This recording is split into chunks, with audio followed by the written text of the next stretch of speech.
Good evening. I'm Jon Wertheim. Welcome to 60 Minutes Presents. For as casually as we often toss around the word hero, sometimes no lesser term applies. Tonight, we'll introduce you to members of a secret American intelligence unit who fought in World War II.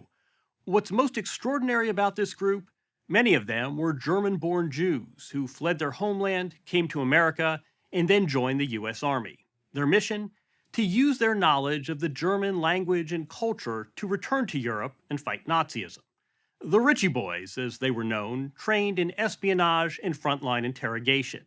And incredibly, they were responsible for most of the combat intelligence gathered on the Western Front. For decades, they didn't discuss their work. Fortunately, some of the Ritchie Boys are still around to tell their tales, and that includes the life force that is Guy Stern, age 99. You work 6 days a week, you swim every morning, you lecture. Any signs of slowing down? Well, I think not. But I don't run as fast, I don't swim as fast, but I feel happy with my tasks. Just 2 weeks shy of turning 100, Guy Stern drips with vitality. He still works 6 days a week, and if you get up early enough, you might catch him working out at his local park in the suburbs of Detroit. But ask him about his most formative experience, and he doesn't hesitate. It was his service in the military during World War II.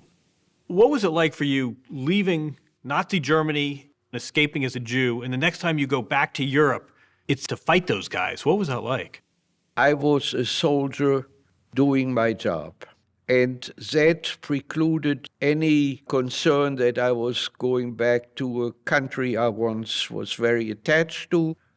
I had a war to fight, and I did it. This is Guy Stern 80 years ago. He's among the last surviving Ritchie Boys, a group of young men, many of them German Jews, who played an outsized role in helping the Allies win World War II. They took their name from the place they trained, Camp Ritchie, Maryland, a secret American military intelligence center during the war. Starting in 1942, more than 11,000 soldiers went through the rigorous training at what was the Army's first centralized school for intelligence and psychological warfare. The purpose of the facility was to train interrogators. That was the biggest weakness that the Army recognized it had, which was battlefield intelligence and the interrogation needed to talk to sometimes civilians, most of the time prisoners of war, in order to glean information from them. David Fry is a professor of history and director of the Center for Holocaust and Genocide Studies at the U.S. Military Academy at West Point. How effective were they at gathering intelligence? They were incredibly effective. 60+% of the actionable intelligence gathered on the battlefield was gathered by Ritchie Boys. 60% of the actionable intelligence? Yes. They made a massive contribution to essentially every battle that the Americans fought, the entire sets of battles on the Western Front. Recruits were chosen based on their knowledge of European language and culture, as well as their high IQs. Essentially, they were intellectuals. The largest set of graduates were 2,000 German-born Jews. If we take Camp Ritchie in microcosm, it was almost the ideal of an American melting pot. You had people coming from all over, uniting for a particular cause. All in service of winning the war. All in service of winning the war, and there's nothing that forges unity better than having a common enemy. You had a whole load of immigrants who really wanted to get back into the fight. Immigrants like Guy Stern. He grew up in a close-knit family in the town of Hildesheim, Germany. When Hitler took power in 1933, Stern says the climate grew increasingly hostile. My fellow students, it was an all-male school, withdrew from you. Because you were Jewish, you were ostracized. That is correct. I went to my father one day and I said, classes are becoming a torture chamber. By 1937, violence against Jews was escalating. Sensing danger, Stern's father tried to get the family out. But the Sterns could only send one of their own to the U.S. They chose their eldest son. Do you remember saying goodbye to your family? Yes. What do you remember from that? handkerchiefs. I couldn't know at that point that I would never see my siblings or my parents again, nor my grandmother, and so forth and so on. Guy Stern arrived in the U.S. alone at age 15, settling with an uncle in St. Louis. When the Japanese bombed Pearl Harbor in 1941, Stern, by then a college student, raced to enlist. I had an immediate visceral response to that, and that was, this is my war for many reasons, personal of course, but also this country, I was really treated well. In New York, Paul Fairbrook had a similar impulse. Now 98, Fairbrook is the former dean of the Culinary Institute of America. His Jewish family left Germany in 1933 when he was 10. Why did you want to enlist initially? Look, I'm a German Jew, and there's nothing that I wanted more is to get some revenge on Hitler, who killed my uncles and my aunts and my cousins. And there was no question in my mind, and neither of all the men in Camp Ritchie, so many of them were Jewish, we were all on the same wavelength. We were delighted to get a chance to do something for the United States. At the time, though, the military wouldn't take volunteers who weren't born in the U.S. But within a few months, the government realized these so-called enemy aliens could be a valuable resource in the war. Why were the Ritchie Boys so successful? Well, because it was an unusual part of the United States Army. You can learn to shoot a rifle in 6 months, but you can't learn fluent German in 6 months, and that's what the key to the success was. Was it your knowledge of the language or your knowledge of the psychology and the German culture? Oh, that's a very good question. That is the key to being a good interrogator. You really know an awful lot of the subtleties when you're having a conversation with another German. And we were able to find out things in their answers that enabled us to ask more questions. You really have to understand, it helps to have been born in Germany in order to do a good job. Both refugees like Fairbrook and Stern, as well as a number of American-born recruits with requisite language skills, were drafted into the Army and sent to Camp Ritchie. How did you find out you were going to go to Camp Ritchie? I was called to the company office and told, you're shipping out. And I said, may I know where I'm going? He said, no, military secret. They swore you to secrecy. Yes. Originally a resort, Camp Ritchie was a curiously idyllic setting to prepare for the harshness and brutality of war. Nestled in the Blue Ridge Mountains of Maryland, it was away from prying eyes and prying spies, but close enough to decision makers at the Pentagon. Give us a sense of the kinds of courses they took. Well, the most important part of the training was that they learned to do interrogation, in particular of prisoners of war.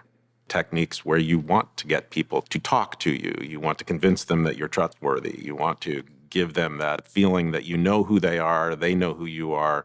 You know a lot about them already, so whatever information they're giving you is information that you probably already know. But they also did terrain analysis. They also did photo analysis and aerial reconnaissance analysis.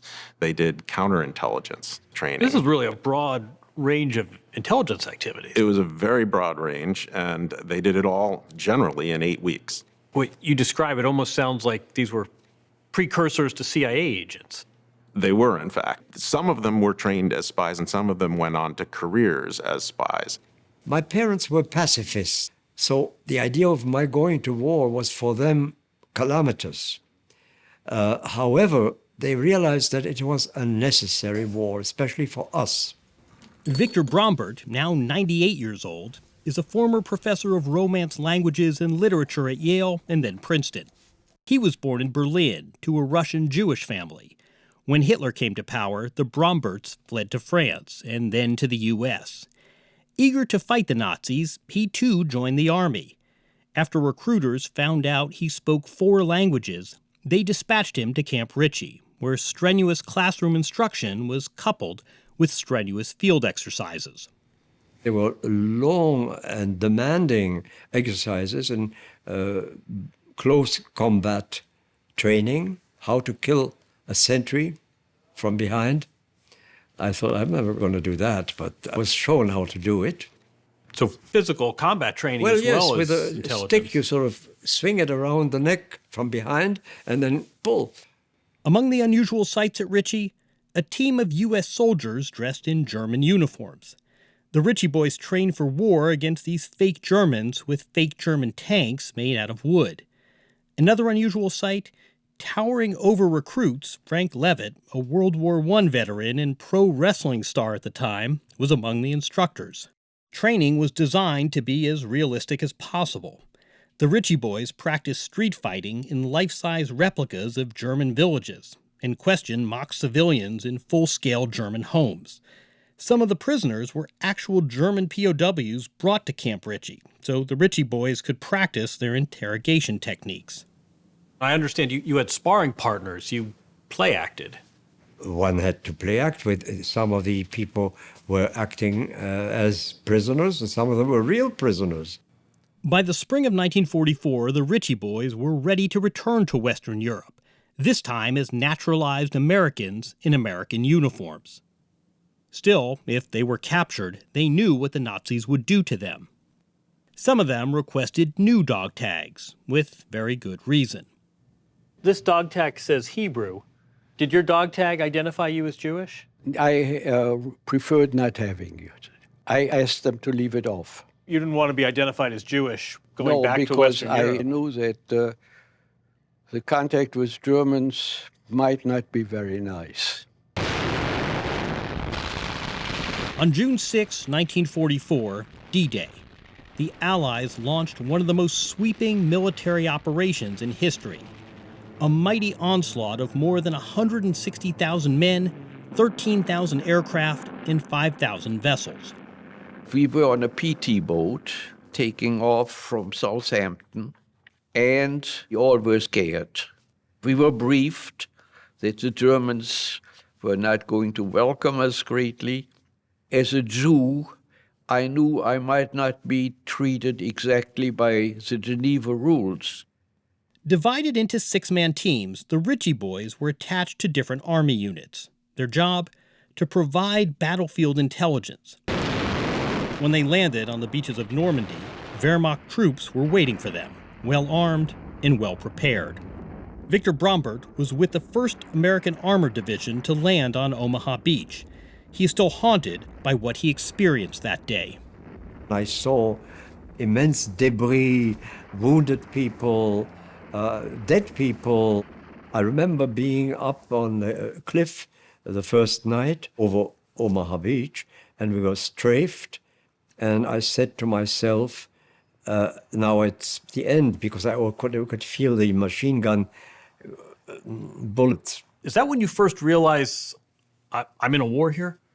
Yes, I realized that I was afraid. I never calculated that there is such a thing as terror, fear. So I experienced viscerally fear. On the front lines from Normandy onwards, the Ritchie Boys fought in every major battle in Europe, collecting tactical intelligence, interrogating prisoners and civilians, all in service of winning the war. When we come back, we'll hear about some of the surprising ways they forged connections with the enemy in order to extract strategic information.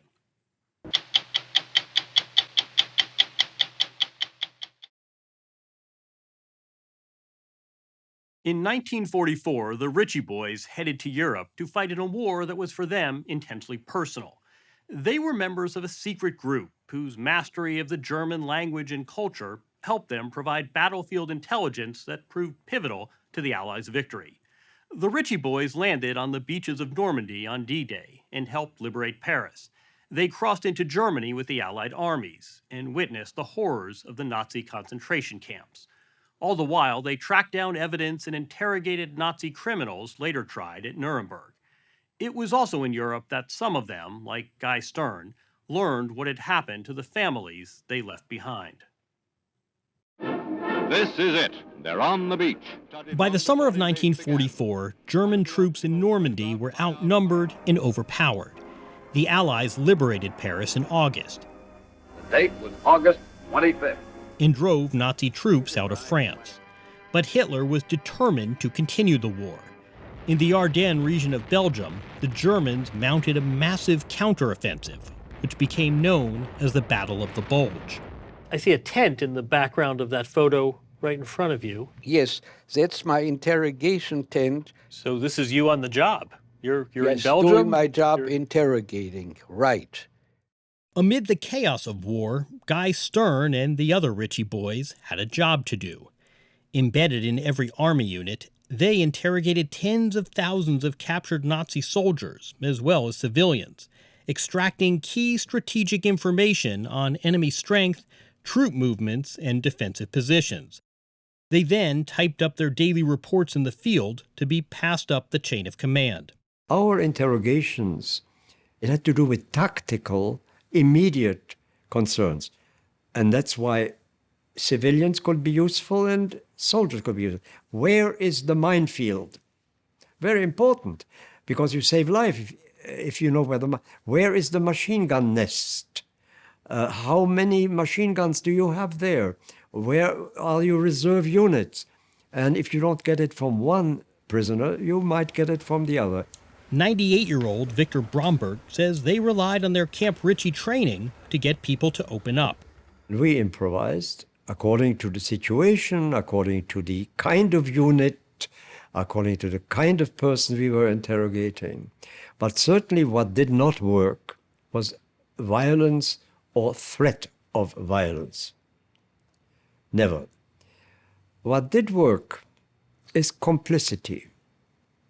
What do you mean? By complicity, I mean, we are together in this war, you on one side, we on this side. Isn't it a miserable thing? Aren't we all sort of tired of it? This shared experience. Shared experience, exactly. Giving out some cigarettes also helps a lot. A friendly approach, trying to be human. The Ritchie Boys connected with prisoners on subjects as varied as food and soccer rivalries, but they weren't above using deception on difficult targets. The Ritchie Boys discovered that the Nazis were terrified of ending up in Russian captivity, and they used that to great effect. If a German POW wouldn't talk, he might face Guy Stern dressed up as a Russian officer. I had my whole uniform with medals, Russian medals, and I gave myself the name Kommissar Krukov. That's what you called yourself. That was my pseudonym. How did you do, Commissar? Thank you for asking. I gave myself all the accoutrements of looking like a fierce Russian commissar, and some we didn't break, but 80% were so darn scared of the Russians and what they would do. So there's a real element of costumes and deception and accents. Yes, and it's theatrics in a way. Yes. Their subjects ranged from low-level German soldiers to high-ranking Nazi officers, including Hans Goebbels, brother of Hitler's chief propagandist, Joseph Goebbels. Another bit of indispensable Ritchie Boy handiwork, the order of battle of the German army. Paul Fairbrook helped write this compact manual, known as the Red Book, which outlined in great detail the makeup of virtually every Nazi unit, information every Ritchie Boy committed to memory. When the soldier said, I'm not going to talk, they could say, wait a minute, I know all about you. Look, I got a book here and it tells me that you were here and you were there and your boss was this. And they were impressed with that. So it sounds like this gave the officers in the field a guide to the German army so they could then interrogate the German POWs more efficiently. That's exactly right. The Ritchie Boys earned a reputation for delivering important tactical information fast, making a major contribution to every battle on the Western Front. The work they do in the field, being able to glean information simply from the uniform that a captured POW is wearing, or the type of weapon that they have, or the unit that they've just captured. That information is of critical importance because it tells you where certain units are. And if you know where certain units are, you know where the weak spots are, you know where the strong points are, and you know what to avoid and what to attack. David Fry teaches history to cadets at the U.S. Military Academy at West Point. This is where having an intelligence officer from Camp Ritchie was of critical importance, because they would know this information. Your average commander in the field might not. Their work saved lives? Absolutely. They certainly saved lives. I think that's quantifiable. Part of what the Ritchie Boys did was to convince German units to surrender without fighting. And you're saying some of that originated at Camp Ritchie? Much of it originated at Camp Ritchie because it hadn't been done before. How do you appeal to people in their own language? And knowing how to shape that appeal was pretty critical to the success of the mobile broadcast units. In trucks equipped with loudspeakers, Ritchie Boys went to the front lines under heavy fire and tried, in German, to persuade their Nazi counterparts to surrender. They also drafted and dropped leaflets from airplanes behind enemy lines. This is one of the leaflets that was dropped out of the sky. plane. I have some that were shot. This one was our most effective leaflet. And why was that? Because Eisenhower had signed it, and the Germans had an incredibly naive approach to everything that was signed and sealed. And you think because it had that signature, somehow that Yes, that certified carried it? weight, and the belief in the printed matter was very great. That's the kind of thing you would know Yes, as a former German who understood the psychology and the mentality. that's correct. Apart from the fighting, there were other threats confronting the Ritchie Boys. Given their foreign accents, they were in particular danger of being mistaken for the enemy by their own troops, who instituted passwords at checkpoints. What happened to one of the Ritchie Boys? At night, on the way to the latrine, he was asked for a password. He gave the name, the word password, but with a German accent. He was shot right away and killed. Did you ever worry your accent might get you killed? Yes, of course. You know, I don't talk like an Alabama person or Texan. Some Ritchie Boys were recruited to go on secret missions during the war. 97-year-old Max Lerner, an Austrian Jew fluent in German and French, served as a special agent with the Counterintelligence Corps, passing information to French underground resistance groups. You were trained as a spy. Yes. What were you trained to do? Wear civilian clothes, pass messages, kill. This is going behind enemy lines. I mean, you're taking your life in your hands here. Well, it was a war. That's how you looked at it. It was my war, and I needed to get my own back. I wanted desperately to do something. At one point, Max Lerner disguised himself as a German officer and snuck behind enemy lines, leading a team of American soldiers into a German depot at night and destroying the equipment. Did you worry what might happen if you were captured? I wasn't smart enough. What do you suspect might have happened? Oh, I would have been killed. By the spring of 1945, Allied forces neared Berlin, and Hitler took his life in his underground bunker. Germany surrendered on May 8th of that year. What do you remember feeling that day? Elated. It was absolutely, we won, kid. And those are your comrades. Yes. Those are your guys. Yes.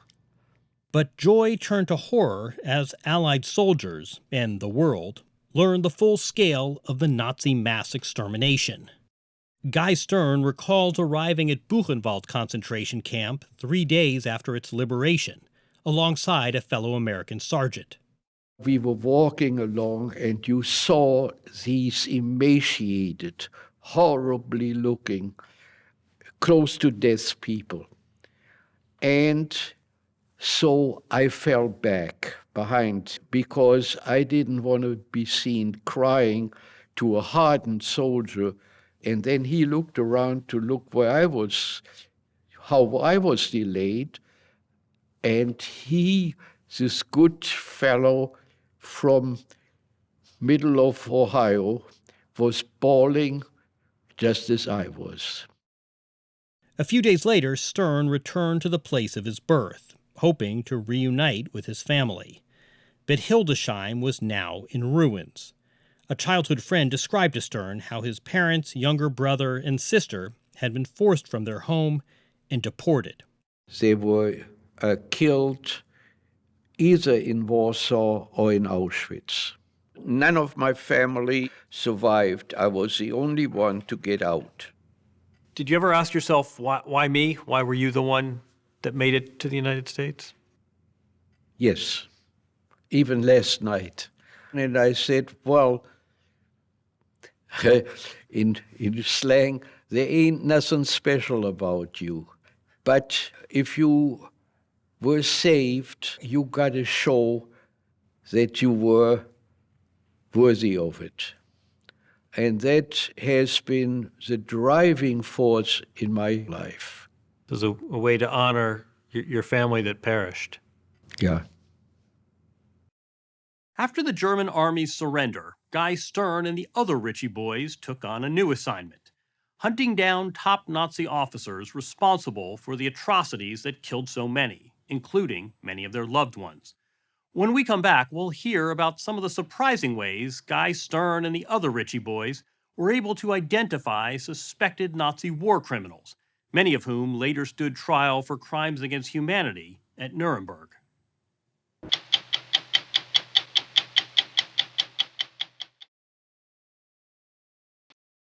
The Ritchie Boys were members of a secret American intelligence group whose mastery of the German language and culture proved critical to the Allies' victory over Hitler. Many of them were Jewish refugees from Europe who fled their homeland, came to America, and joined the U.S. Army. After Hitler's defeat, many of them took on a challenging new assignment, using their language and interrogation skills to find and arrest top Nazi war criminals. What do you think is the greatest contribution of the Ritchie Boys? I think it was the continuous flow of reliable information that really helped expedite the end of the war. This had a real material impact on World War II. Yes. For 99-year-old Guy Stern, a German Jew whose entire family was killed by the Nazis, the Allies' victory over Hitler was the culmination of a public crusade and a private one as well.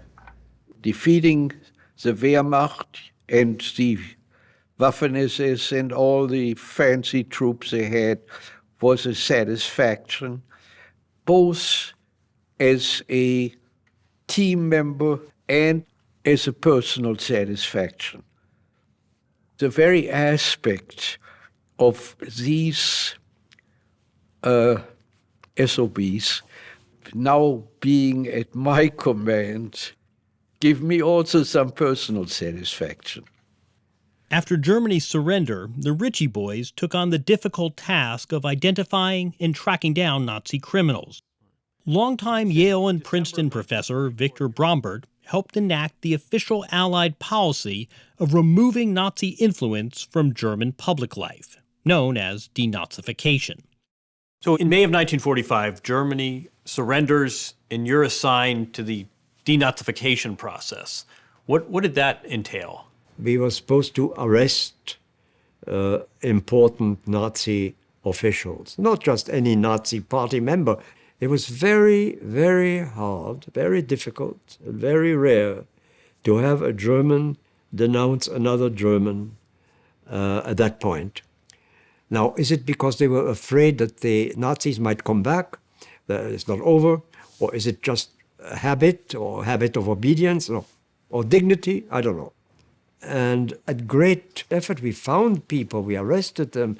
We were proud of doing that. As part of denazification, photos of Nazi atrocities were posted in German shop windows, and Ritchie Boys led the country's citizens on tours of the concentration camps to educate the local population about the evil Hitler had perpetrated. Sometimes entire German towns were forced to pay respects to the dead. Max Lerner was assigned to interview German civilians to help gauge the degree to which they had served the Nazi cause and determine which ones should be punished. I imagine all of a sudden no one wants to admit to being a Nazi. There were no Nazis. They were all forced to it. So that's what you were told. I'm denouncing this and I was forced to do it. Yes. They were all justifying themselves. It was a terrible situation and I had no choice. I had no choice. That was the mantra. I would have been killed if I hadn't gone along. Did you ever confront a Nazi who said this was morally reprehensible? No. Unprincipled and dishonorable, and I'm sorry? No. Never. Never. One of the ways they identified subjects wanted for interrogation was by consulting this book, The Central Registry of War Criminals and Security Suspects, which listed enemy nationals suspected of committing tens of thousands of war crimes in Europe, everyone from low-ranking members of the armed forces to top Nazi officials. To Allied investigators, it became a sort of Nazi hunter's Bible. Did you enjoy hunting Nazis? Did it give you any satisfaction? It gave me a great deal of satisfaction. Enjoy is perhaps not the right word, but it gave me a great deal of satisfaction. Why specifically? Because I remembered my parents. My father was 49 years old, my mother was 48, and they left everything they had built up behind and arrived in the United States penniless. And you were able to confront the people that had caused this trauma? Yes. All SS members were subject to automatic arrest. Established by Hitler and led by Heinrich Himmler, the SS was responsible for security and intelligence collection in Germany. The SS controlled the German police forces and concentration camps, and directed the so-called final solution to kill all European Jews. Max Lerner recalls that, in one respect at least, identifying most SS members was easy. You know how to tell an SS man. How? They have a tattoo of their blood group under their left arms. SS men, you're saying, have a tattoo under their left arm with their blood type? Yes.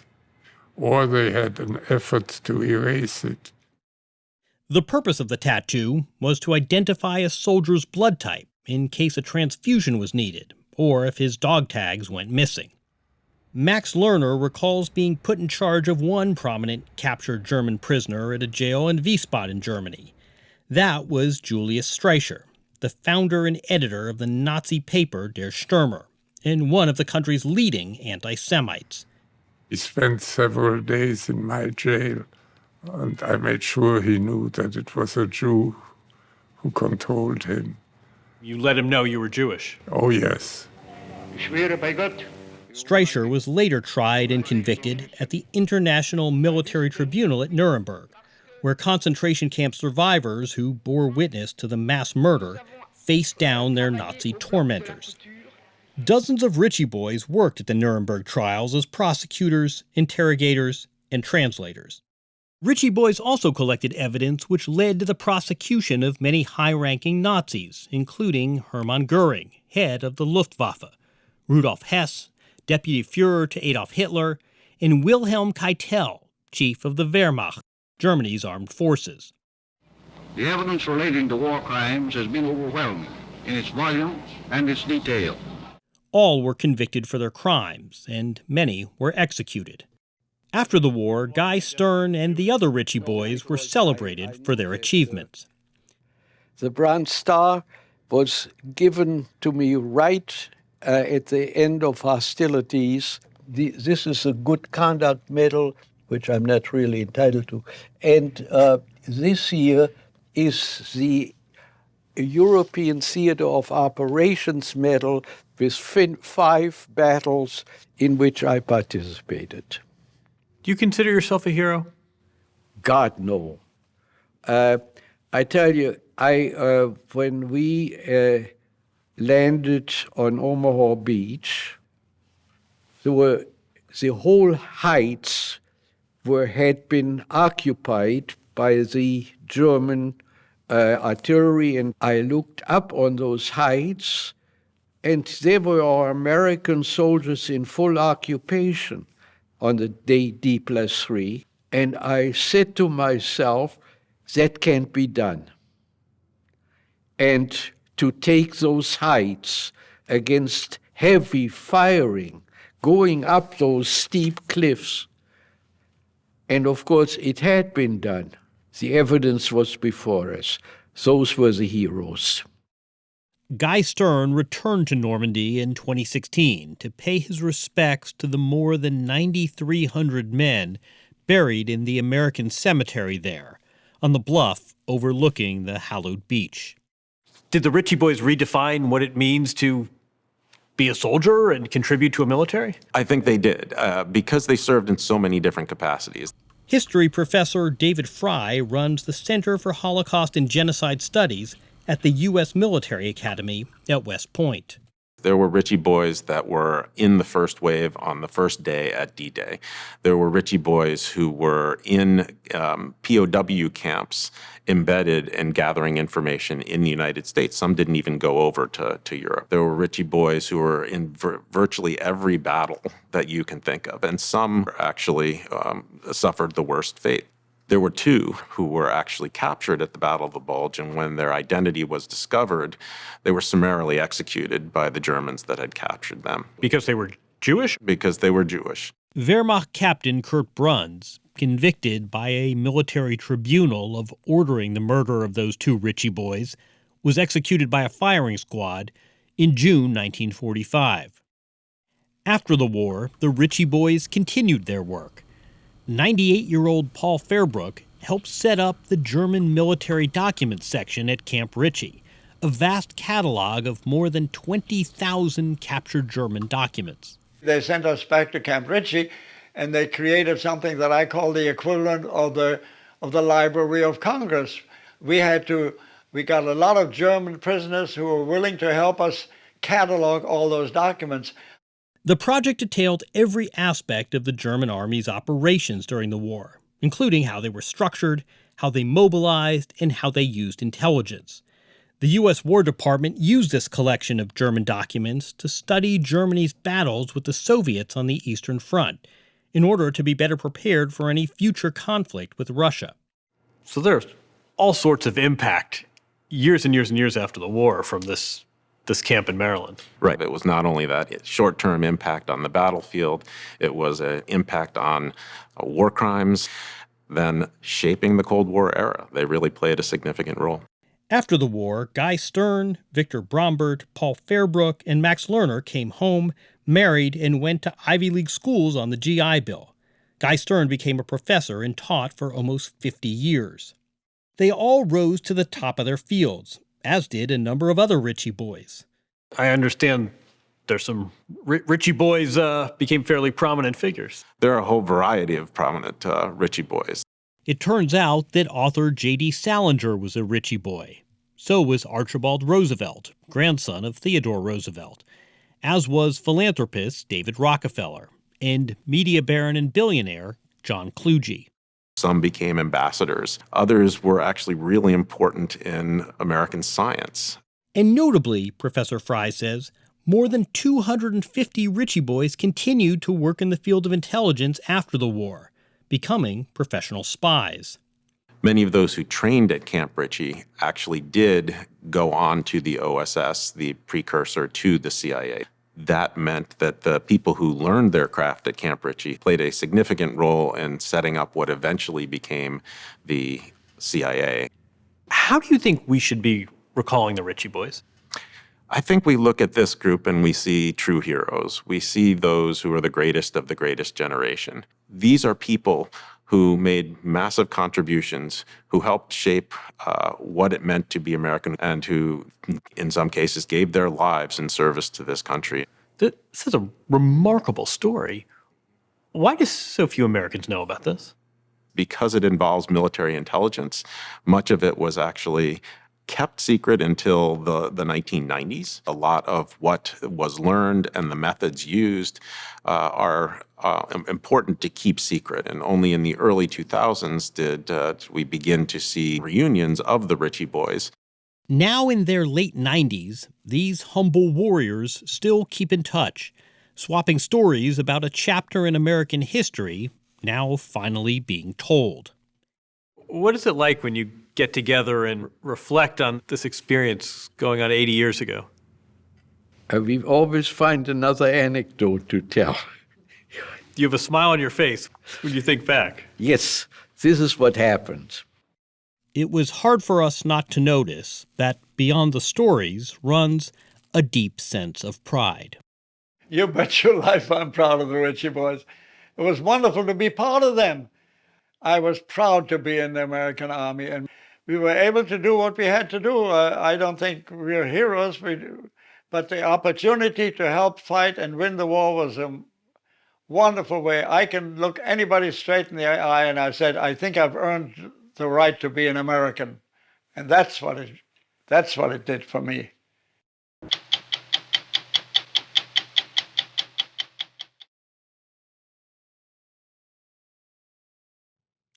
Most of us learned in history class about the critical World War II chapters in the fight against Japan: Pearl Harbor, Midway, Iwo Jima. But who among us learned about Attu, site of the only ground campaign waged in North America during the entire war, and a surpassingly brutal battle at that? Perhaps it's because Attu is the westernmost point of the United States, the last jewel in Alaska's necklace of Aleutian Islands. Perhaps it's because Attu's weather is so combative, the island might be as difficult to reach as anywhere on the planet. But while the fight for Attu has been exiled to the smallest of military footnotes, a new book to be published this week by Simon & Schuster, a CBS company, tells the story of how 76 years ago, a Bible, a diary, and two soldiers from opposite sides of the war came to define the impossibly remote island of Attu. We set out in search of history, flying across the volcanic chain of Alaska's Aleutian Islands. Our destination, Attu. 2 plane stops and 1,500 miles from Anchorage, Attu is so far west that if you drew a straight line down from the island, you'd hit New Zealand. We had taken off not knowing if our plane could land on Attu. Attu's home to some of the worst weather on Earth. There's only 8 days a year when the clouds and fog lift. Marco Masick, a Pulitzer Prize-winning reporter, spent 7 years going through archives and soldiers' letters while researching his book, The Storm on Our Shores. He accompanied our team for the trip. Only minutes from the island, a dense fog threatened to force our plane back to the nearest airstrip 400 miles away. Then the fog suddenly parted like curtains, and there it was, Attu. So when you finally got there, what was that like? It was so gorgeous. It was so green and wild and raw. No one lives on Attu today. The Coast Guard abandoned its station and the island 9 years ago. I just was struck by how such a beautiful place could spawn such sadness. The sadness began in June of 1942. The Japanese strike. 6 months after Pearl Harbor, 2,600 Japanese soldiers invaded Attu, populated then by 42 Aleut natives, a schoolteacher, and her husband. Japanese arrive in 1942. Are they expecting any resistance? Well, they didn't find it. They could have taken the island with the bullhorn. Nobody on the island was armed. America feared that Japan could use Attu as a launching pad to attack the west coast of the United States. Attu was the first U.S. soil lost since the War of 1812, so it was a propaganda victory for the Japanese. But one Japanese soldier was conflicted. Nobuo Tatsuguchi had lived for 10 years in America, finishing medical school in California. He called himself Paul. Paul Tatsuguchi fell in love with America. His girlfriend came over from Japan. He proposed to her at Yosemite National Park. For their honeymoon, they went from Los Angeles to Niagara Falls on a Greyhound bus. Quintessentially American. You can't get more American than that. Paul Tatsuguchi loved America's open roads, its skyscrapers, and its ice cream. But in 1941, he was conscripted into the Japanese army. He was a devout Christian and a pacifist forced into war. He brought his Bible to Attu. Paul Tatsuguchi's favorite Bible verse came right out of Deuteronomy: choose life. Choose life. Choose life. As chill winds whipped through Attu, the Japanese took to the mountains, digging foxholes and storing ammunition in sheds that can still be found on Attu today. As a medic, Tatsuguchi hunkered down in a makeshift hospital in what's called the Jarman Pass, waiting for the inevitable American counterinvasion. In May 1943, 11,000 Americans were sent north to recapture this far-flung outpost of the United States. Riding on one of the boats, Private Harry Sasser. What he heard about Attu sounded ominous. That it was treacherous weather. Storms came up just suddenly, in seconds. Sasser is now 96, but back then he was a Mississippi boy, assured he wouldn't be on Attu for long. We were told it would be about 3 days, and that would be it. But that wasn't the case. The Japanese were very tenacious fighters.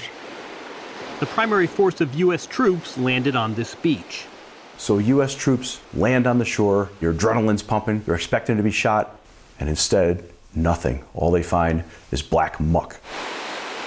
Black muck. It seemed to swallow the troops on the beach with every slogging step.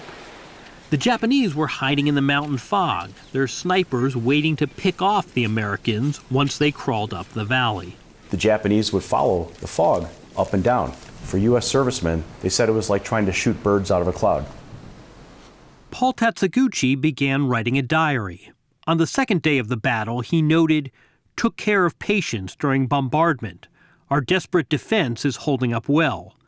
But the Americans' 4-to-1 advantage in troops eventually exacted a toll. And by May 29th, 3 weeks into the battle, the Japanese were doomed. And so the Japanese commander organizes a final banzai attack. And Paul Tatsuguchi sits down at his diary and writes his final entry. "Goodbye, Taeko, my beloved wife who loved me to the last." And then he bid farewell to his daughters. His younger one, born February of this year, and gone without seeing your father. Hours after writing those words, Paul Tatsuguchi left his Bible behind and advanced to an outcrop overlooking a small lake. Below were unsuspecting American soldiers like Dick Laird, an army sergeant from Appalachia. Dick Laird was a tough guy, but all the American training was that Japanese troops were bloodthirsty killing machines. And how did Dick Laird and Paul Tatsuguchi, how did they collide? Dick Laird looks up the knoll and sees that a group of Japanese soldiers has captured an American mortar. And so Laird pulls out 2 grenades. He pulls the pin and then he throws it. The grenade explodes and Laird finds that some troops were alive. And he and a fellow soldier killed them. He kills 8 Japanese men. He does, and he wins the Silver Star for it. On one of them, he notices something unusual. What was that? There is an address book that's full of some names from California, and there is a sheet, the diary. Whose personal effects were those? He found the diary of Paul Tatsuguchi, whom he had killed as Tatsuguchi was joining the banzai attack. The banzai attack and the Japanese occupation of Attu came to an end later that day when 500 defeated Japanese soldiers gathered on this hill. Harry Sasser witnessed the mass suicide. They pulled the trigger on a hand grenade and just blew them the stomach out. A gruesome scene. It was. Oh, it was tough. The code was death before dishonor, and of more than 2,600 Japanese men who started, only 28 survived. 28? The only battle in the war in the Pacific that had a worse casualty rate was at Iwo Jima. 549 Americans were killed on Attu. More than 3,000 were wounded or suffered weather-related injuries. Dick Laird survived. He turned over Paul Tatsuguchi's diary to superiors. Instead of containing military secrets, the diary contained human sentiments. So much so, English translations began circulating. Harry Sasser read a copy in Mississippi. Well, it was a compelling account, and as he bid farewell to his wife and to his daughter, I sympathized with him. What was Dick Laird's reaction to reading the diary? Crestfallen, but angry, because Tatsuguchi was one of the 8 guys who had captured the mortar, and he were going to try to kill him. But at the same time, Laird could see that Tatsuguchi loved his family and that he was human. Dick Laird never forgot about May 29th, 1943. Dick Laird did not. He suffered nightmares for years. He just kept coming back thinking that I killed a guy who shouldn't have been there. You know, I killed a father. 41 years after Dick Laird had fought on Attu, he pulled up to this home in Sherman Oaks, California in the spring of 1984. Did he seem nervous? Yes, he seemed nervous. This is Laura Tatsuguchi Davis. The younger daughter Paul had never met. After the war, she moved with her mother to the place her father loved, Southern California. Laura didn't quite understand why Dick Laird showed up. He didn't tell me anything until I walked him out, and when we walked out, he said, "I'm the one that killed your father." And he just drove off. And I was in a daze. You were in shock? Totally in shock. Did you have anger or resentment toward Mr. Laird? Yes. You did? I did. Laird had left his phone number with Laura, but she refused to reach out. A decade later, another American veteran of Attu tracked down Laura. Alvin Kepi of Michigan wrote this letter. He wanted to return something he had found in 1943 on Attu's Jarman Pass. This is the Bible that was found by the Jarman Pass. This is the Bible your father took to war? Yes. Oh, wow. And he writes in the very first page of the Bible, "Therefore, choose life." Therefore, choose life. Therefore, choose life.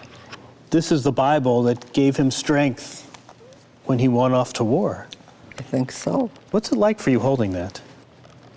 It gives me strength.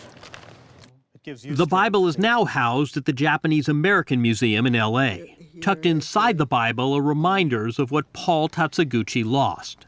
And there's a picture of my sister. She was almost 3, and I was 3 months, and he had not seen me. If this Bible could talk. Yeah, I wish it could. For years, Laura wondered why Dick Laird had been so determined to reveal that he had killed her father. Then it came to her. I wrote to him saying, "Please forgive yourself." What made you do that? I started thinking, I said, this man did not belong in Attu just as much as my father. He was protecting his country.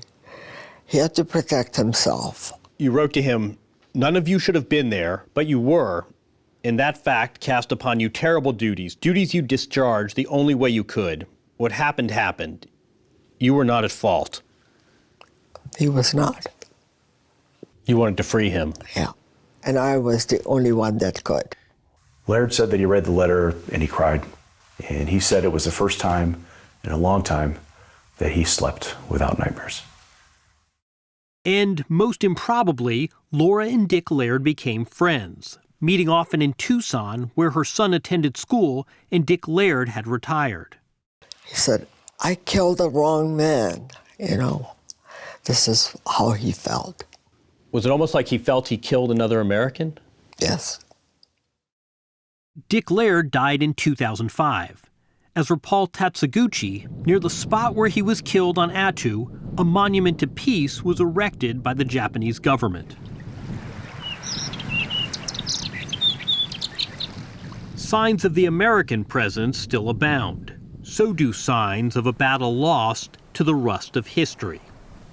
Attu's been left to the snowy owls and to the ghostly winds that will go unheard.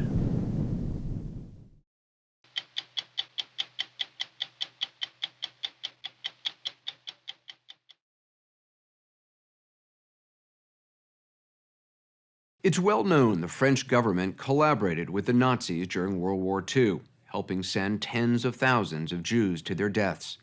What's less well known are the heroic efforts by members of underground resistance groups to save Jews in France. Many of those who risked their lives are now gone or have been reluctant to share their stories. Tonight, you'll hear from 92-year-old Adolfo Kaminsky, who was a Jewish teenager when he joined the French resistance. He had a unique talent he'd picked up while working at a dry cleaner's, an expertise that helped him become one of the greatest forgers in France during the war.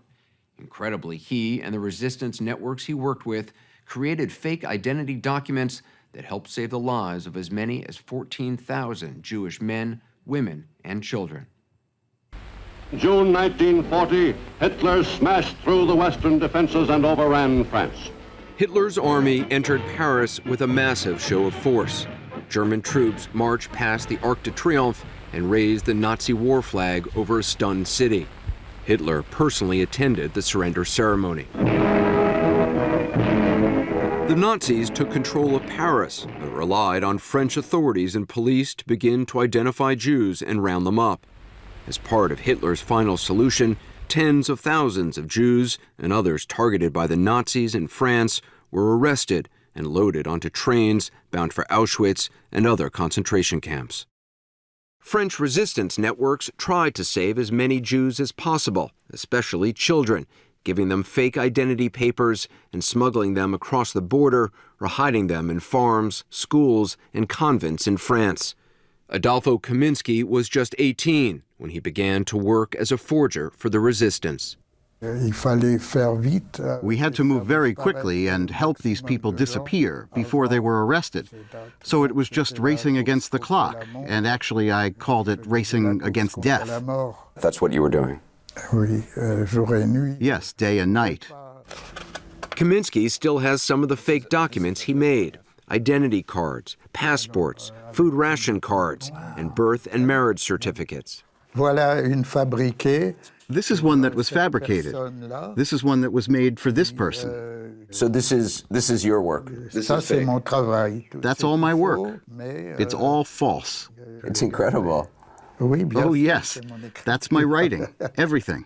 Jewish-sounding names had to be replaced with more French-sounding ones, and the word Jew had to be somehow erased. Wow, look at that. That's incredible. What is that? That is a real one. That is a model we would use. So this stamp, this word, juif, was the difference between life and death for some people. Yes. Having Jew stamped on anything meant you were in danger.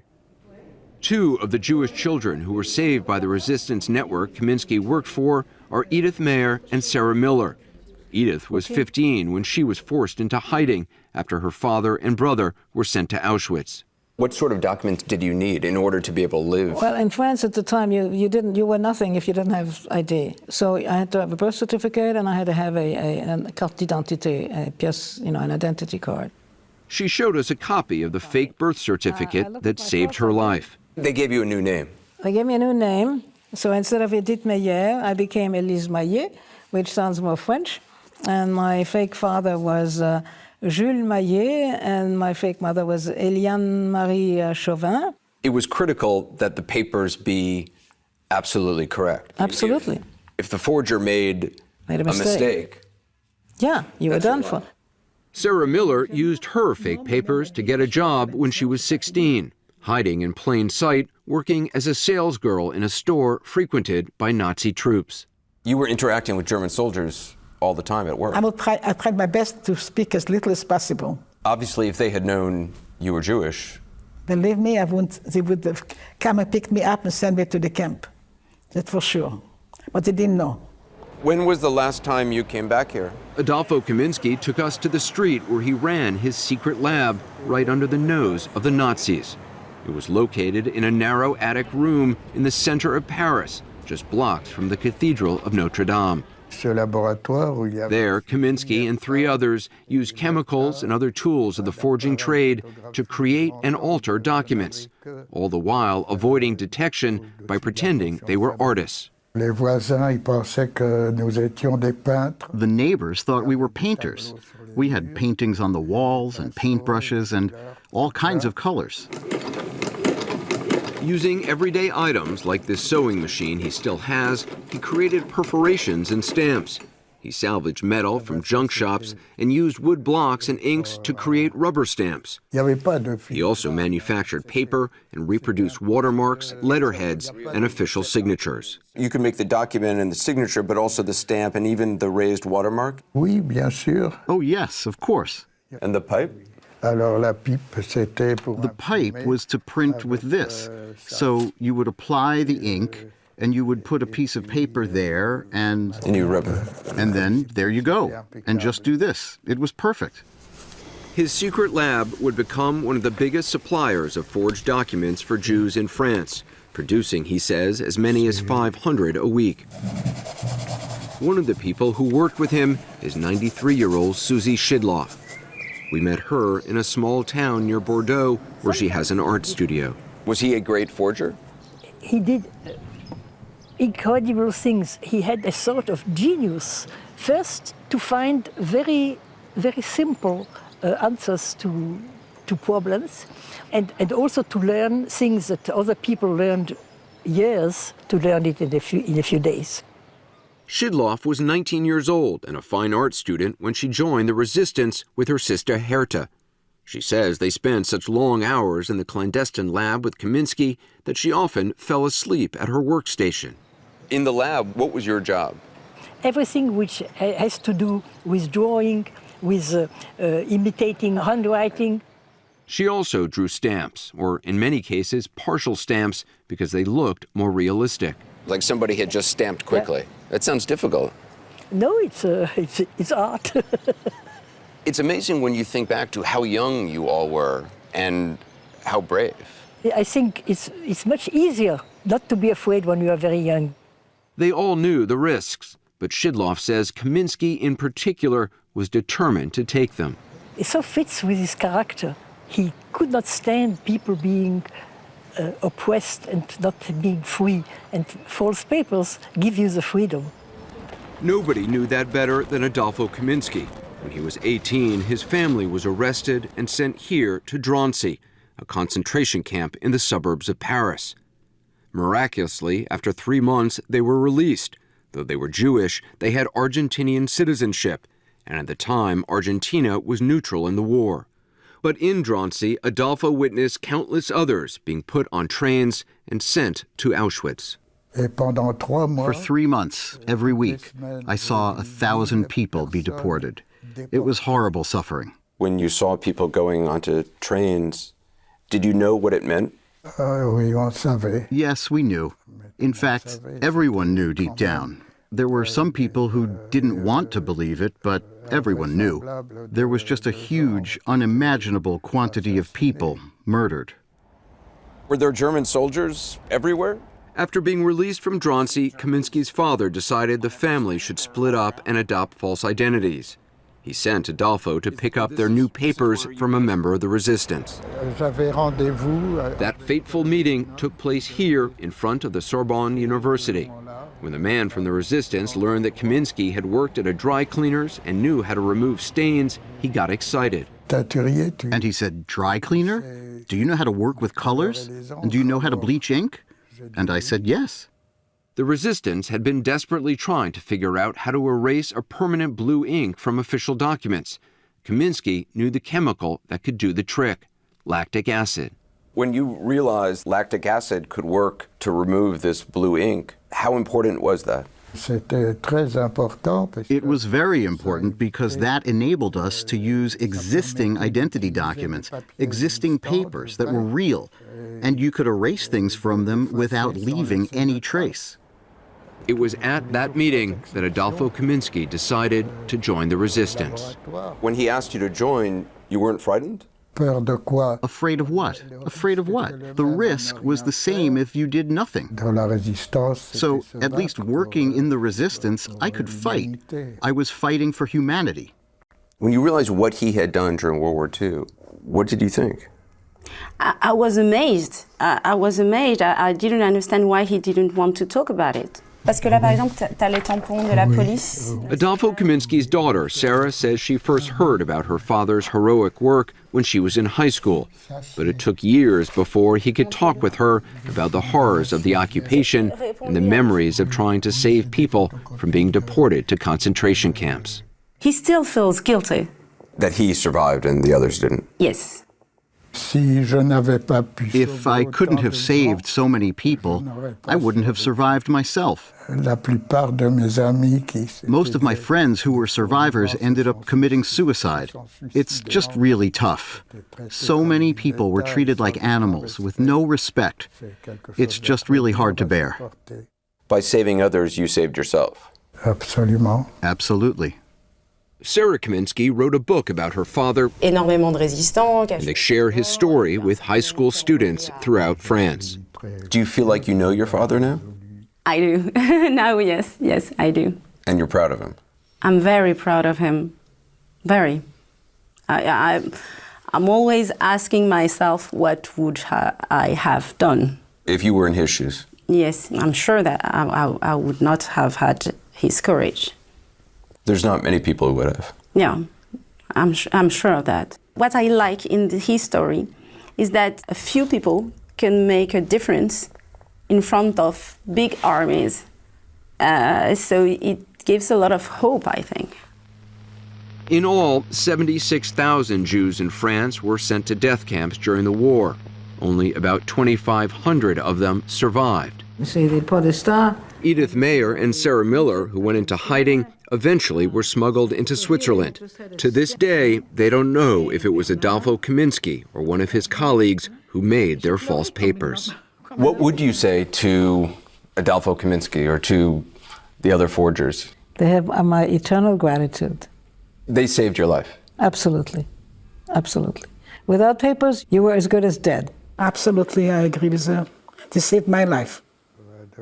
Kaminsky was awarded the Medal of the Resistance after the war, along with a stack of other medals, but he doesn't like to display them. He keeps them in a suitcase under his bed. Wow, that's a big one. Yes, Grenoble. They say I saved, how many people was it? 1,500? 3,000 Jewish children? You never take them out even to look at them? No, you know, I've seen them. They don't change. Were you one of the best forgers? Now I'm nobody. But I think I was able to meet the challenge. I did what I had to, when I had to. And I was lucky to be able to do it.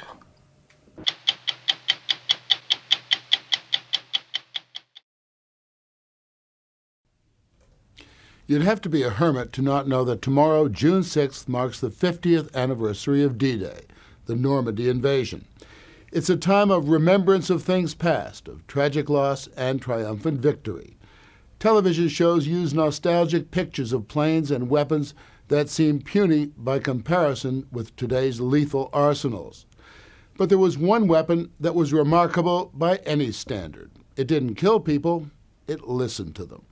And that's our story, first broadcast almost 20 years ago on 60 Minutes, the ultra-secret and how we won the war.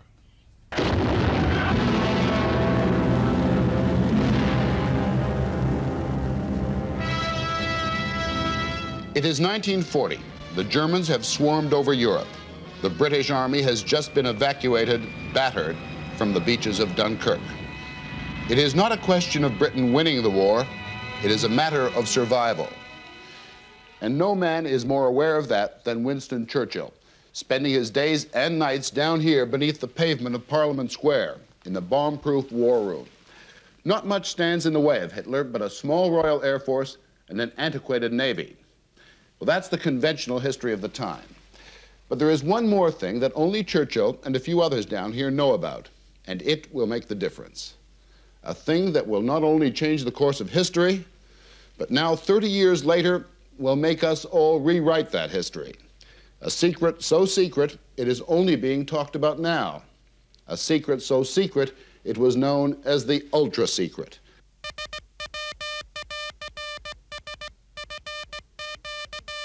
Quite simply, every message Hitler and his generals sent to each other through an unbreakable code machine was shared almost simultaneously with Churchill and his generals.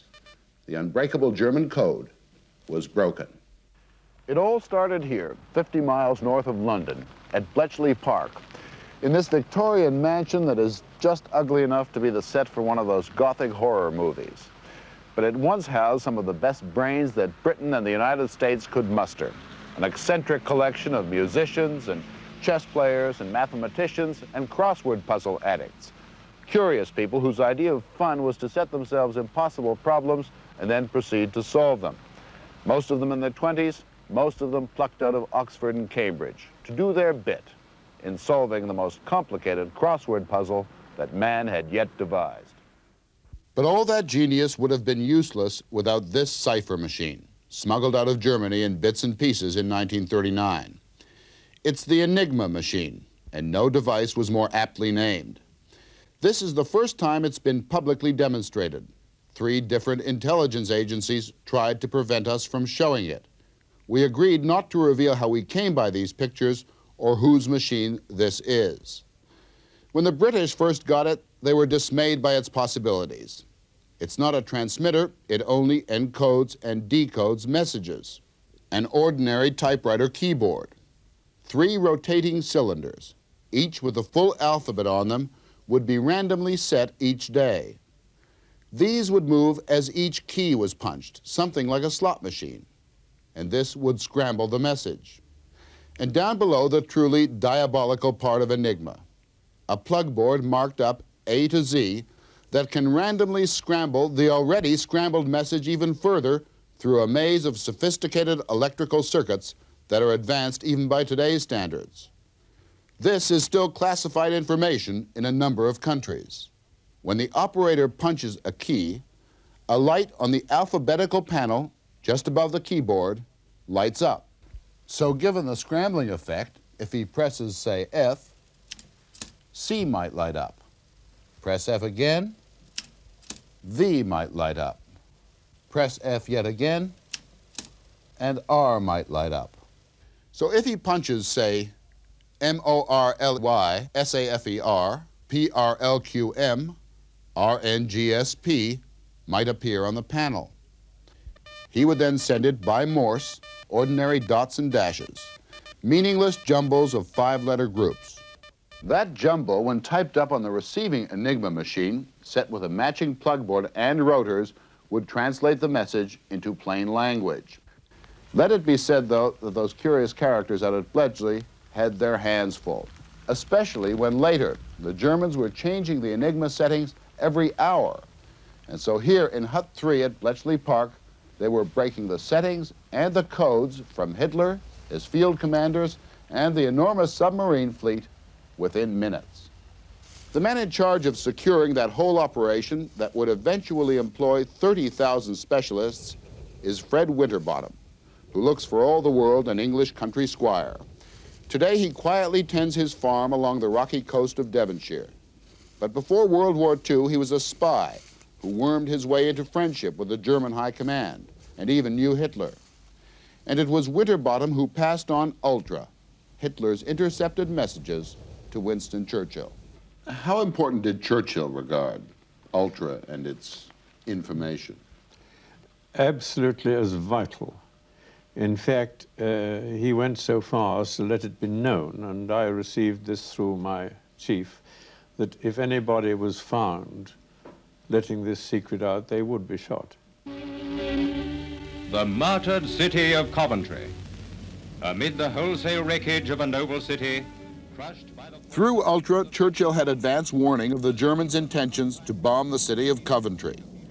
He weighed the price of civilian casualties against the keeping of what he called his most secret source.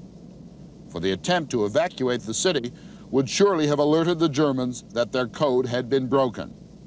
The city was shattered. The secret was kept. I think that Churchill valued this source to such an extent. He had to weigh up all the pros and cons of his decision, and a terrible decision to have to take.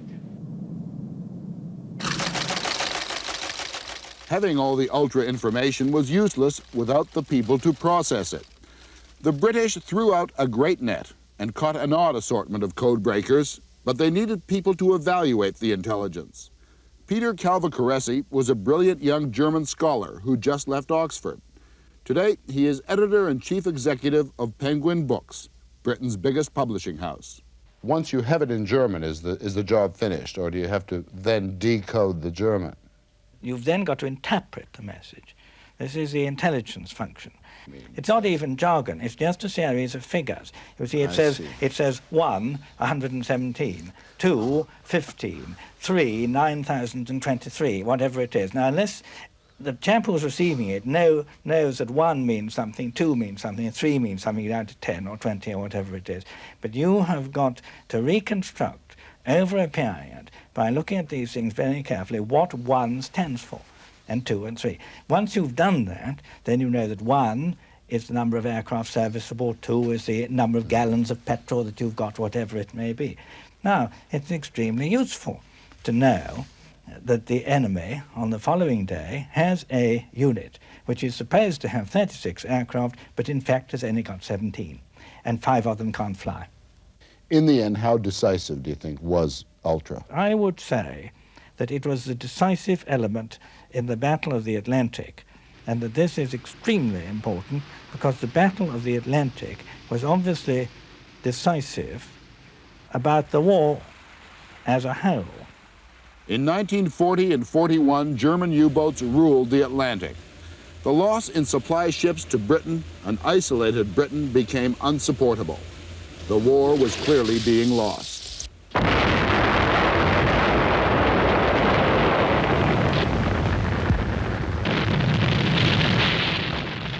But Ultra began to read messages from triumphant German submarine commanders. If we hadn't won the Battle of the Atlantic in the winter of 42-43, we could have been knocked out. We, I mean, it's England. Well, now, if we had been knocked out, and France had already been knocked out, you know, what happens to the Americans? What happens to you? You can't cross the Atlantic because the U-boats are still there. And in any case, if you do cross it, where'd you go? The fact that we broke the U-boat code in November 42 and could therefore sink these U-boats much faster than they could arrive on the scene. Now, if you know where they were, and if you've got the right sort of aircraft, and if you've got, as you had at that time, an improved depth charge, you know, I mean, what chance did they have? Very little. This was decisive not only for the Battle of the Atlantic, but for the war. How seriously did the commanders in the field regard the intelligence that you were giving them? Well, as their lifeline. General Bradley and General Patton, they all looked upon this as their lifeline. They had it all on their plate in the enemy signals. But did they all place equal importance on Ultra intelligence? Well, I don't think that General Mark Clark used it to the best advantage. I think that Anzio was the first lost opportunity. We were able to tell Mark Clark right up to the moment of the setting off of the expedition that the Germans had no idea we were going to land there. It was obvious from their signals. So that they did attain complete surprise. And if they hadn't halted after the landing, if they'd gone forward to do what they were supposed to do, I think we should have knocked the German army's endways. Yes, I've been told that before, and I'd like to say at the beginning it is completely false, without any basis whatsoever. I don't know what research he did, but I know he didn't have the courtesy to come and see me or ask me about it for what it would be worth to him, or my chief of staff, General Grunther. And we were the two who would receive the Ultra. And I want to state also that when I did receive Ultra, particularly at Anzio, it was like manna from heaven. It was like somebody handing me intelligence on a silver platter that I couldn't get any other way.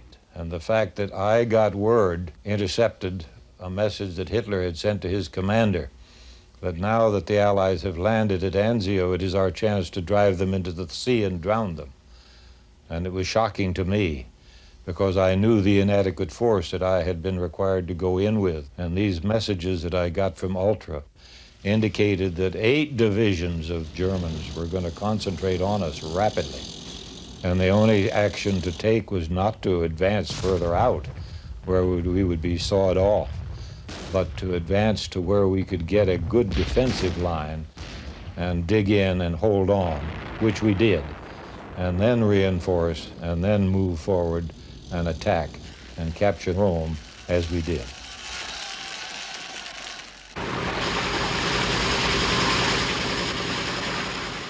Operation Overlord, the invasion of Europe at Normandy. Ultra was able to tell General Eisenhower, the Supreme Commander, the precise disposition of German troops. But even more important, as Allied troops splashed ashore, it was with the confidence that the Germans had fallen for the Great Deception on D-Day, that the attack would come further north, in the Pas-de-Calais. Even by D+3, Ultra, monitoring German radio traffic, showed that the Germans still believed it, and still maintained their main defensive units away from the Normandy beaches. And Ike was to say later, in a secret message, that Ultra was of priceless value at Normandy.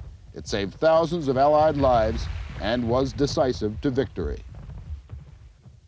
How did Churchill feel about getting Hitler's messages moments after they were sent? Did he relish? Oh, he absolutely reveled in it.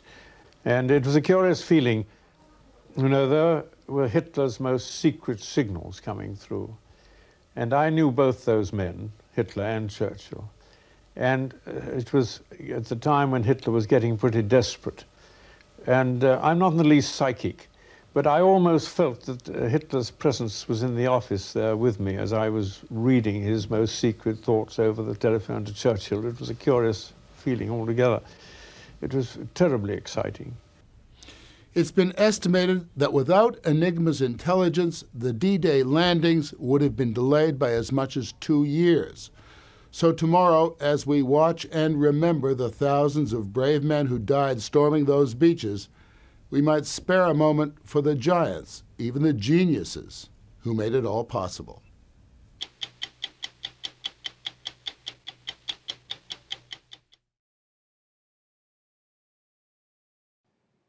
More than 400,000 Americans died fighting in the Second World War.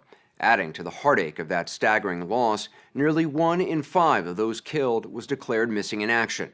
To this day, the families of some 73,000 unaccounted-for servicemen have lived with the mystery of how they died and have been deprived of the comfort that comes from a burial. At the end of the war, the technology didn't exist to find and identify many of the missing, but today it does. This is the remarkable story of a group of volunteers who spend their own time and money quietly searching for these long-lost servicemen. Remarkable because of what they've discovered in recent years. They're doing it, they say, for the fallen and their families, and focus on Palau, a Pacific island nation that saw some of the fiercest fighting of the war 70 years ago, a place some pilots called a forgotten corner of hell. Fly today over Palau's 586 small islands and miles of barrier reefs, and you'll see no sign of the carnage that once occurred here. But beneath the jungle canopy, you can still find the rusted ruins of Japanese anti-aircraft guns, and in the clear blue water, a graveyard of planes and the men who flew them. As the Second World War raged in the Pacific, the islands of Palau were teeming with Japanese soldiers and under attack by American planes. The skies overhead were filled with Hellcats, Corsairs, Avengers, and B-24 Liberators. On September 1st, 1944, this B-24, number 453, and its crew took off on a bombing mission. The Liberator is hit. 453, like the B-24 in this newsreel, was shot out of the sky and disappeared into the sea. It was one of more than 200 American planes lost over Palau during the war. Our Pacific Island warfare is not cheap. This was a tough place. This was no pushover. There was as much anti-aircraft fire available in this part of the Pacific as anything that was over Tokyo. Today, Dr. Pat Scannon leads a group of volunteers that look for the wreckage of American warplanes and the missing airmen who flew them, including 453 and its crew of 11. They call themselves the Bent Prop Project. Many have military backgrounds. With permission from the Palauan government, they come every year paying their own expenses to search in the sea and on land. I think that's what took my breath away when I saw that star and bar. When Scannon's team finds the remains of Americans, they inform the U.S. military, whose job it is to recover and identify the missing airmen. It all started when Skardon was vacationing in Palau 20 years ago and came across the wing of a B-24 with its propeller sticking out of the water at low tide. The bent prop gave the group its name. Did it surprise you that it was still there? Oh, absolutely. That moment you saw that, what did you think? I think somebody died there. The wing and engine of the B-24 Skardon found in 1993 are still here, the propeller undisturbed in a few feet of water. Skardon says he hasn't been the same since he first found it. It's one of those special moments in life where from one step to the next, I knew I had to know what went on. It just was wrong to me that this wing is sitting here and nobody knows anything about it. Finding the answers rarely comes easily or quickly. Skannon's team spent 10 years looking for 453, acting on hunches and old battlefield reports. But it wasn't until 2004 and a tip from a local fisherman that they finally found the wreckage. That's the tail section of the plane. It was about a mile away from where they'd been searching all those years. A mile away underwater is, you might as well be on the moon. We spent years doing grid searches in the area that we thought it was. Searches just methodically, square by square underwater? Square by square underwater. Because we knew it had to be here. B-24 is a big thing, and at least on the map, these waters don't look that big, so how hard could it be? At least that's what we thought. Well, it turns out it's hard. We went to 453 to dive with Pat Skardon and his team. The site is now protected by the Palauan government. When you first enter the water, it's only a few seconds before you see the first signs of the plane. The plane impacted, and as it hit the water, and that's why it's now laying in sections. At first, you might mistake it for coral. And in fact, coral has been growing over it. And over here, you can see the propeller. At the end of the game, it's not about finding aluminum. It's not about finding wreck sites. It's about finding the MIAs who are no longer MIA. The remains of 8 crew members were found at this site and later recovered and identified by the U.S. military. One of the men was Jimmy Doyle, a 25-year-old Texan who was 453's nose gunner. You can still see the turret where he was sitting when the plane crashed and where his remains were found. That diver pausing in the spot is Jimmy Doyle's grandson, Casey Doyle, an active-duty Marine who now volunteers with the Bent Prop Project. Just to know where the last few moments of his life were is a very special time, and to see that down there. And there's probably still physically a little bit of him and the rest of the crew still down there, so it's an incredibly powerful and special place for me. Until Bent Prop found the wreckage, Jimmy Doyle's family didn't talk much about him. Some family members actually believed he survived the war and started a new life. What did people say about your grandfather? There's a whole generation of people in my family that just did not speak of this because of the unknown. You can tell a family that their loved one is missing or that their loved ones were captured and were POWs. But I swear to goodness, I have talked to families who really believe that Grandpa somehow made it out, was saved by the natives and had amnesia, and was living on an island being taken care of by native girls. And families really believe that? I've heard it. Why would people think that? I think it comes with the hope that someone missing may show up. Jimmy Doyle finally returned home with 7 of his crew members in 2010, 65 years after their plane was shot out of the sky. A memorial was held in Arlington National Cemetery, where some of the men were buried. Pat Skardon was invited to attend. What was that like to be at Arlington? I felt that my job on that plane was done, and I stepped back and watched the ceremony from a ways off, and it was extremely emotional. You're emotional just thinking about it? Oh, yeah. I think about it a lot, actually. What's the emotion for you? Happiness that they know what happened. But not everyone from 453 has come home. Just after the plane was hit, 3 crew members parachuted out, including 22-year-old Art Schumacher. All 3 were quickly captured by the Japanese and, according to witnesses, taken to a camp in the jungle and executed. The bent prop team is still looking for their remains, but searching on land is no easier than in the ocean. Pat Skardon has tried to pinpoint the location of the graves by traveling to Japan to interview former Japanese soldiers stationed in Palau. And he's tracked down Palauans who say they saw the men just before they were captured. Oh, you saw the parachutes? Yeah. Do you remember how many? What I saw later, 3, I think. One Palauan drew a map in the dirt showing where he believed the prisoners were executed. Using that information, the bent prop team has identified 2 spots in the jungle where they think as many as 12 Americans were killed. We were with them when they started digging. The red sticks are where buried pieces of metal were detected, probably fragments of munitions, but perhaps a prisoner's button or zipper. The chance of finding Art Schumacher and the others on the first dig may be small, but Schumacher's niece Jo has flown here from Washington. What would it mean to find your uncle? Oh, gosh, we could bring him home. We could bring him home to family. We can do a proper burial, we can honor them, and they gave their lives for their country. Skardon's team has found debris from at least 30 American planes over the past 20 years. In addition to the 8 airmen recovered from 453, bent prop's other discoveries could lead to the return of 16 more MIAs from Palau. But many planes crashed in far less accessible parts of the ocean and dense jungle, and their crews never found. Do you know how many Americans are still missing here? We think it's somewhere between 70, 80 American airmen crashed in this area. The real question is how many crashed inside the barrier reef. Inside the barrier reef means we can possibly find them. Why? Because outside? It's 2,000 feet deep. In 2005, Skardon's team found this wing of a TBM Avenger in the jungle.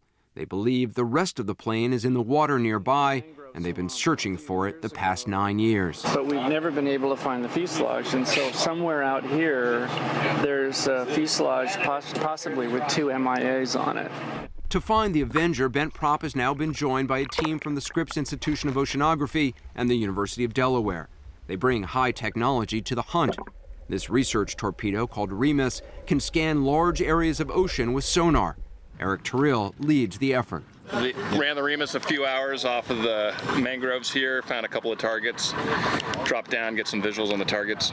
If there ever is a place it ought to be, it's right here.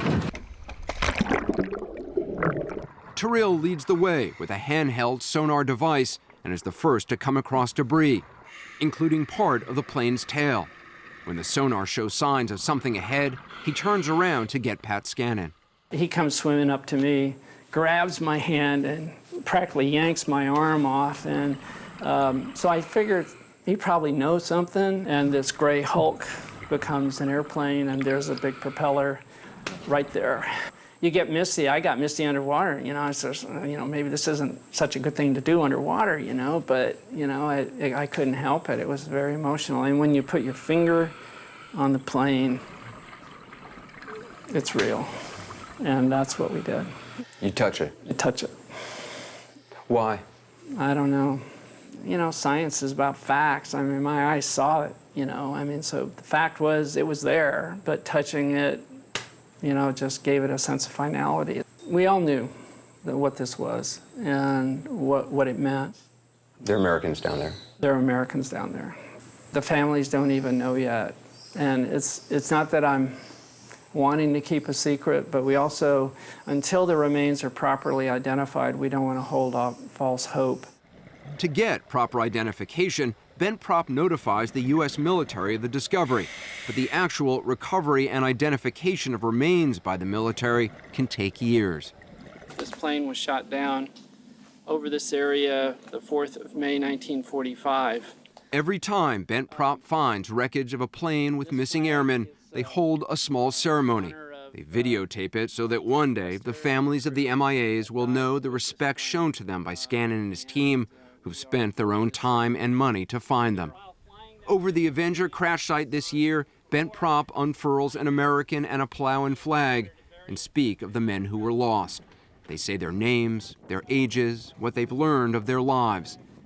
And at the end of every ceremony, Pat Scannon recites a poem written during World War I. It's called For the Fallen. Would you read it to me? Sure, I will read it to you. I can't read it without standing up. Can I stand up? Of course. So, they shall not grow old as we that are left grow old. Age shall not weary them, nor the years condemn. At the going down of the sun and in the morning, we will remember them.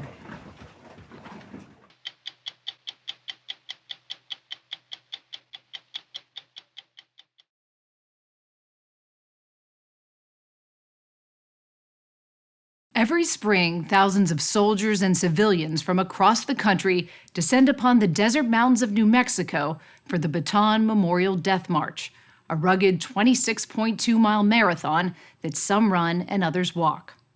The event commemorates the infamous forced march of American and Filipino soldiers by the Japanese Army that killed thousands on the Bataan Peninsula during some of the darkest days of World War II. A disproportionate number of the American prisoners were from the New Mexico National Guard. It's why the Memorial March is held annually at White Sands Missile Range in southern New Mexico. Like many soldiers, past and present, Colonel Ben Skardon takes part for the historical symbolism. We first aired this story last year and decided to run it again this Memorial Day weekend. What makes Ben Skardon unique is that among all the participants in New Mexico, he is the only survivor of the actual Bataan Death March. And one more thing, he is nearly 100 years old. At 98 years old, what keeps you going? It doesn't take anything to keep me going, I'll tell you. When I wake up in the morning, I say, let's go. It's become a tradition. Colonel Ben Skardon arriving a half hour before sunrise in his orange Clemson jacket as the corrals fill up with soldiers and American flags. Many will carry backpacks weighing 35 pounds or more on the course. A few will be testing new limbs. Left. Left. Before the Bataan Memorial Death March begins, there is a ceremonial roll call. Ben Skardon. Yeah. For those who survived the real thing in 1942 and who have come to brave the cold New Mexico morning. Ben Skardon is the only one who marched then and will march now into the desert of White Sands. That's my Mecca. It became a place where I'm supposed to think about what went on during the march. Is it good to remember? Because no one would blame you if you never wanted to think about that march again. But oh, no, ma'am, that's indelible in my mind. Mm-hmm. The arduous course that awaits him is an indelible reminder of the haunting procession of starving American and Filipino soldiers who were ordered to walk 66 miles by the conquering Japanese Army. It was a march to the grave. Thousands died along the way. The Bataan Death March, as it became known, is considered one of the most notorious crimes of World War II. Watch your step there. Oh, yeah, okay.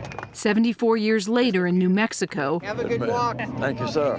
Ben Skardon calmly watches as all 6,000 runners and marchers leave the starting line. And then he begins his pilgrimage. enjoy your 8 miles.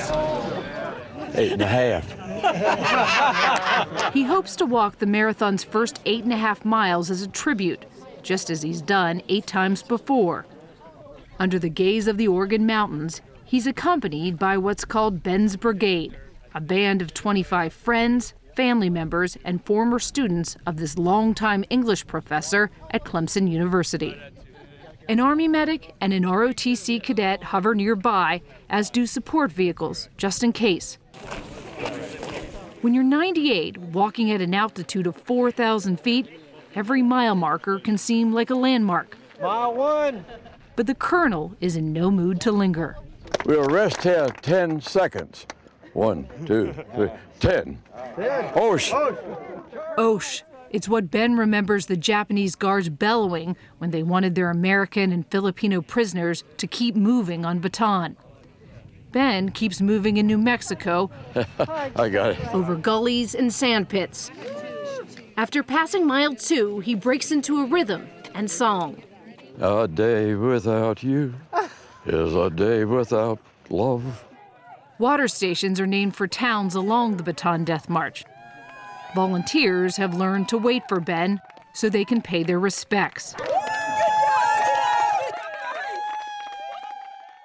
In April 1942, in the earliest months of the war, Ben Skardon was an Army company commander in the Philippines.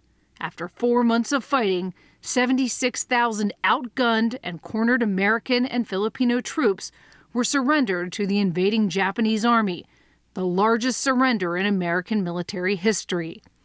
The prisoners massed at the bottom of the Bataan Peninsula, which sticks out like a thumb along Manila Bay. Where did you think you were going? I didn't have the slightest idea. Geography-wise, all I knew was Manila would be at the end of the Manila Bay. And I thought, well, we'll probably end up in the Manila Hotel.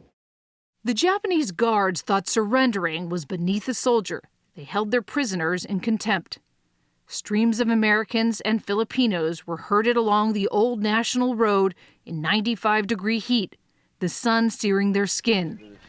Skardon was already suffering from malaria when they first started walking, but he couldn't stop or slow down, not with the threat of Japanese bayonets. That was the greatest fear on the march, is the bayonet. Did you see people get bayoneted? No, but one got bayoneted right behind me. Man, I was out of there, and I was terrified. There were atrocities he couldn't miss. There were 2 in the middle of a road, Americans, and they'd been run over so many times by trucks that they were flattened out. And you know how you cut out a silhouette of somebody? It looked like they could cardboard. You could pick them up. Today, commercial traffic lines Bataan's old national road, but the Death March is remembered with signposts, little monuments to the struggle the prisoners faced as they walked through the mountains and low-lying villages. Always, they headed north. Skardon wondered if they'd ever get there, wherever there was. And all I was just wishing was somewhere where we could stop.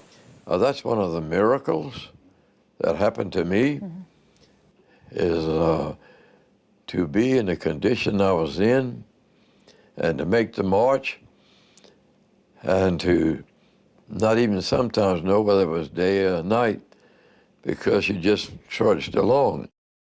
Prisoners dropped dead by the hour. Food and water were scarcer than Japanese empathy.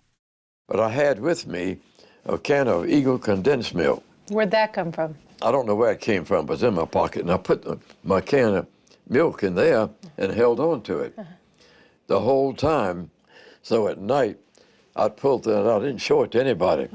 And I would suck on it a little bit, and let it, saliva go down your throat. Ooh, that was great. So that milk really sustained you. I feel that saved my life. Now, when I tell you something saved my life, it saved my life. That's not a cliche with me. Every time he marches in New Mexico, Ben Skardon carries an emblematic can of condensed milk, as if it's a family heirloom. As the temperatures rise dramatically, the long, sandy path can start to seem endless. But for Ben, marching in this setting, at his own pace, with no bayonet in sight, is liberating. Out here you look wide, there's not a fence in sight, no guards.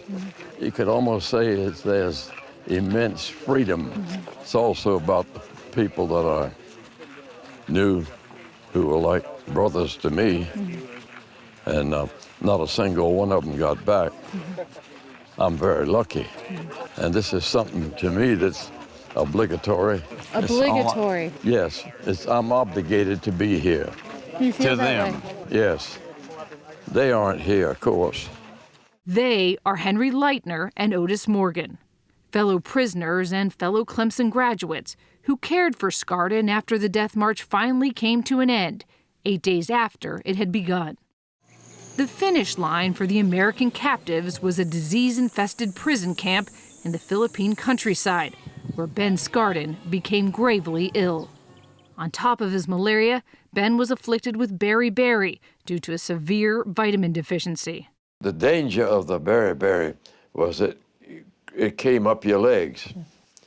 It got to your heart, it killed you. Your feet were so sensitive, nothing could touch them without you doing like that, see. Henry would get hold of my feet, and then every time I jerked, he would squeeze. Well, he would do that for hours. Time meant nothing. Otis, who spoke some Japanese, came up with a plan. The bait was Ben's Clemson-class ring of 1938. He wears a replica today. On the farm, where the prisoners worked as slave labor, Otis approached a Japanese guard to make a deal. Well, Otis let it be known through the guard that he knew of a gold ring for trade for food. So Otis came in from the work detail with a live chicken, pullet-sized, very thin. You ate it all. Then they boiled it in a pail. And then they take that chicken and broth and rice. Man, that's great stuff. Nourished again, Ben recovered. Something restoreth my soul. Well, the things that were done for me, I could never thank them enough. Ben never got to repay Henry and Otis. Late in the war, the unmarked ships they were crammed into en route to POW camps in Japan were hit by American bombers twice. Ben survived both times. Otis did not. Henry died of pneumonia in a Japanese POW camp. And if I could have cried, I would have cried. Altogether, Ben was a prisoner of the Japanese for over 1,000 days. He was finally liberated from a camp in Manchuria, China, by the Soviet Army in August 1945. This is the first picture that was taken of him after he was freed. Beverly is his given name. That was a happy guy in that picture, huh? You look very thin here.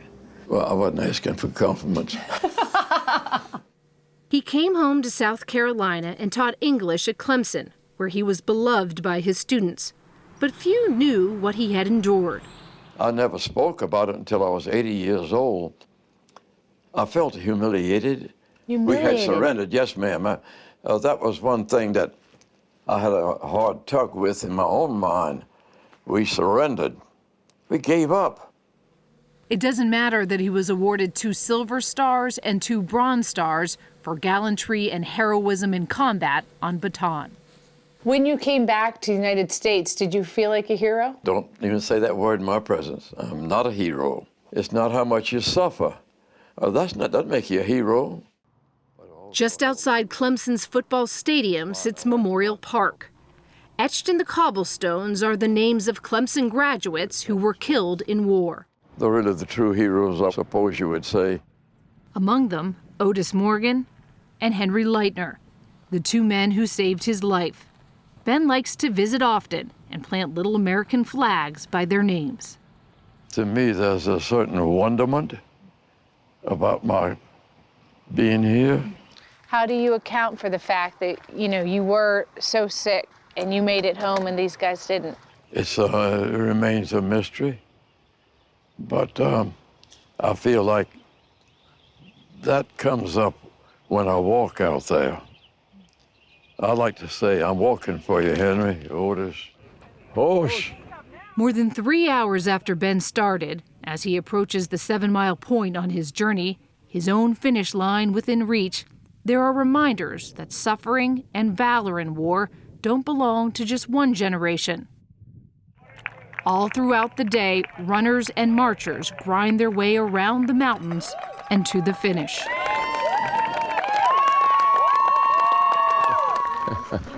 Yeah. 26 miles is too much to ask of a 98-year-old. Long ago, he determined that 8.5 miles was his outer limit. But for the 9th time, Ben Skardon completes his personal march.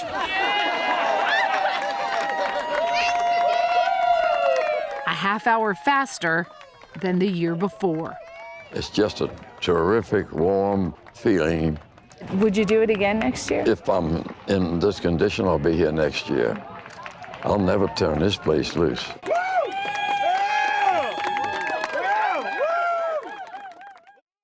Ben Skardon did it again 2 months ago at age 99.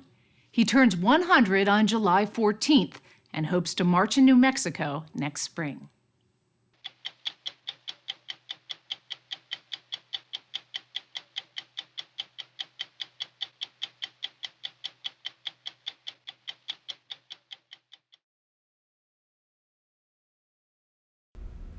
"29 years ago this Tuesday, August 6, a new age began.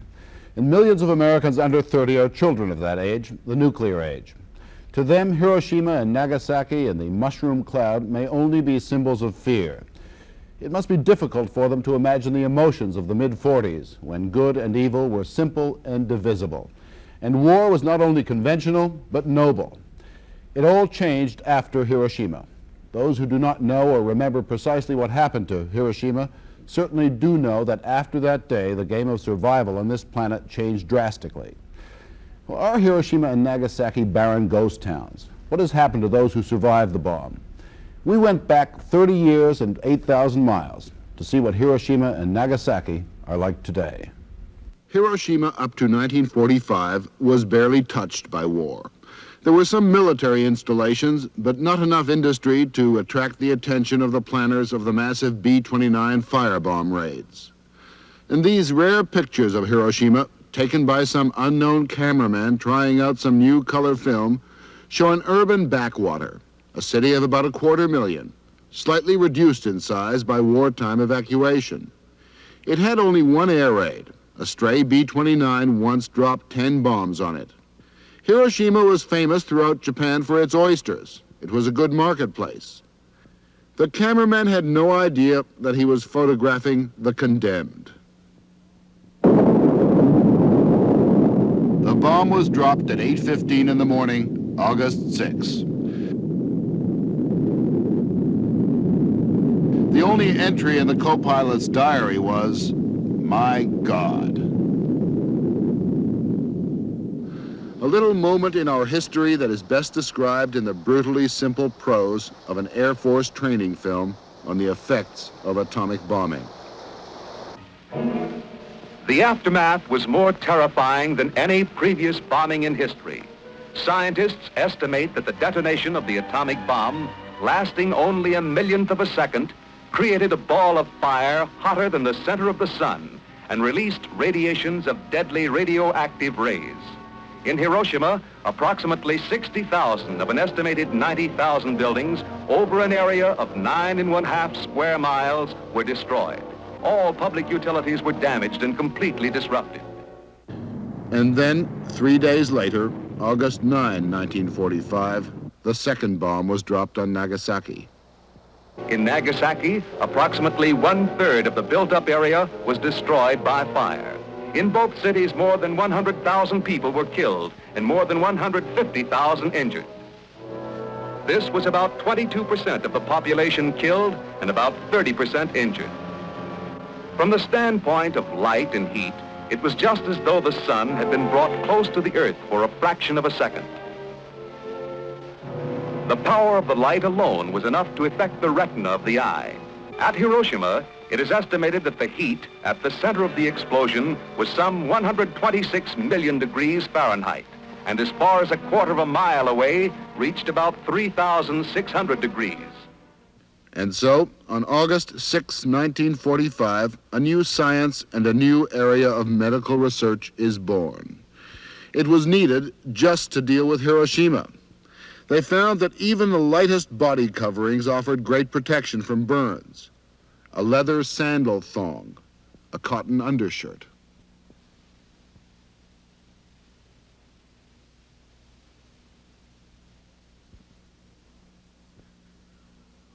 And they found that atomic bombs produced a great harvest of death because, unlike conventional bombs, it killed with heat, with blast, and with radiation. Radiation was the tricky one because the victims of gamma rays looked perfectly normal, felt a bit queasy, but had no idea how sick they were. So a few weeks after the bomb, they just fell dead. This man died a few days after his picture was taken. So everything that was not already dead in Hiroshima was waiting to die. A month after the bomb, people were still dying at the rate of 100 a day. The killer was invisible as the air itself. The Japanese felt Hiroshima would be poisoned for generations. The earth would be forever barren. They were wrong. The bomb played a final bitter joke on everyone. Within a few weeks, flowers began to curl out of the wreckage, as though the soil had become revitalized by the heat and radiation. But in Hiroshima that August day, barely one brick stood squarely on another. This is just about all that remains of the Hiroshima of August 6, 1945. The one building left standing was not a temple nor some museum housing the cultural immortality of Japan, but an industrial exhibition hall. If you come to Hiroshima seeking either guilt or justification, you will not find it. The Japanese seem to leave it for others to ponder. The Holocaust of that summer morning meant that, quite simply, two things had to be done. Discover the effects of this new way of killing. That was for the Americans to do. And for the Japanese to build a brand new city, to make that industrial exhibition hall more than a memorial to defeat. And they succeeded. You may not know it, but if you drive a Mazda car, it started right here in Hiroshima at the Mitsubishi Works, not far from where they also make the Dodge Colt for the Chrysler Corporation. And those famous Hiroshima oysters were not affected by the atom bomb or its fallout. There was an oyster crisis, but that was due to industrial pollution. The Mitsubishi shipyards are probably responsible for bringing you the gas you put in your car. They make the super tankers that ply between the Middle East oil fields and the refineries of America. And Hiroshima has kept its reputation as a marketplace. Like the rest of Japan, it is stuffed with goods. And the emphasis is on everything Western, and everything is new, post-1945. The population of Hiroshima has doubled since the war, about 500,000 people. Hiroshima may be the perfect example of the world village. There is little beyond advertisements that tell you you are in Japan.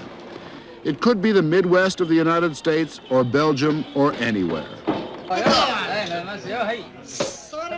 There are still the sake bars catering to the new, rich, industrial Japanese man. But such relics are being rapidly replaced by Mr. Donut and his franchise cousins, McDonald and Saunders. Had they been there in '45 along with Diners Club and American Express, we may not have dropped the bomb. Indeed, had they had them there may not have been a Pearl Harbor. The Japanese passion for bowling is surpassed only by the Japanese passion for golf. Hiroshima was the world's most damaged city. It has become Japan's most Americanized city. Nagasaki took the second bomb, codenamed Fat Man. It was a bigger bomb, but fell 3 miles off target, and therefore killed only 39,000 people. There used to be a macabre competition between the two cities, a kind of, we may be number two, but our bomb was bigger.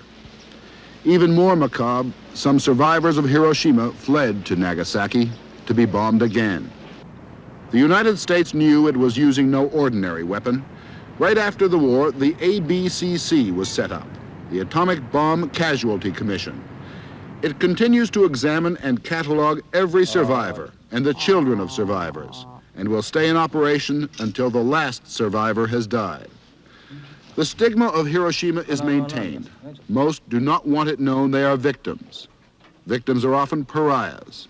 Engagements were broken off when a partner was discovered to have been a victim. Victims could not get work. There was a widespread belief that women would be barren, and atomic disease was blamed for everything: colds, dandruff, heart disease. In the 50s, anyone who died was said to have been a victim of the bomb. More may be known about the people of Hiroshima and Nagasaki than any other people on Earth. Every change in their systems, physical and psychological, has been cataloged, computerized. The bomb produced no genetic damage, no deformities in children of victims except for women who were pregnant at the time, no permanent sterility. But it did produce anemia, which killed many, but disappeared among other victims, and many forms of cancer, which was not detectable until 2 or 3 years after the bomb. Dr. Gil Beebe at the ABCC in Hiroshima has spent many years studying atom bomb casualties. The first thing that happened was the cataract story within, say, 2 or 3 years. And then about 1948 or 49, we started seeing leukemia. And leukemia peaked perhaps in 52 or 53. It still hasn't come back to zero yet. And it's terribly important that one be able, over the course of calendar time, to plot the latency period, the sleeping period, when nothing is going on, and then the uptake period. And for leukemia, say it was 3 to 5 years. For breast cancer, it may have been 10 or 15. If there is a bone cancer effect, it may be 20 or 25. So each of these has its own latency period. Does this have any applicability to other questions of such as nuclear power and the worries that Americans have about nuclear radiation from waste, all of that? We're going to be more conservative. We're going to require that the power people put more lead on, so to speak, to protect us. And we're going to require, I think, more objective evidence that for each new increment of exposure that the population gets, there be some benefit, some tangible benefit in terms of energy or quality of life or something, because we're really talking about lives lost.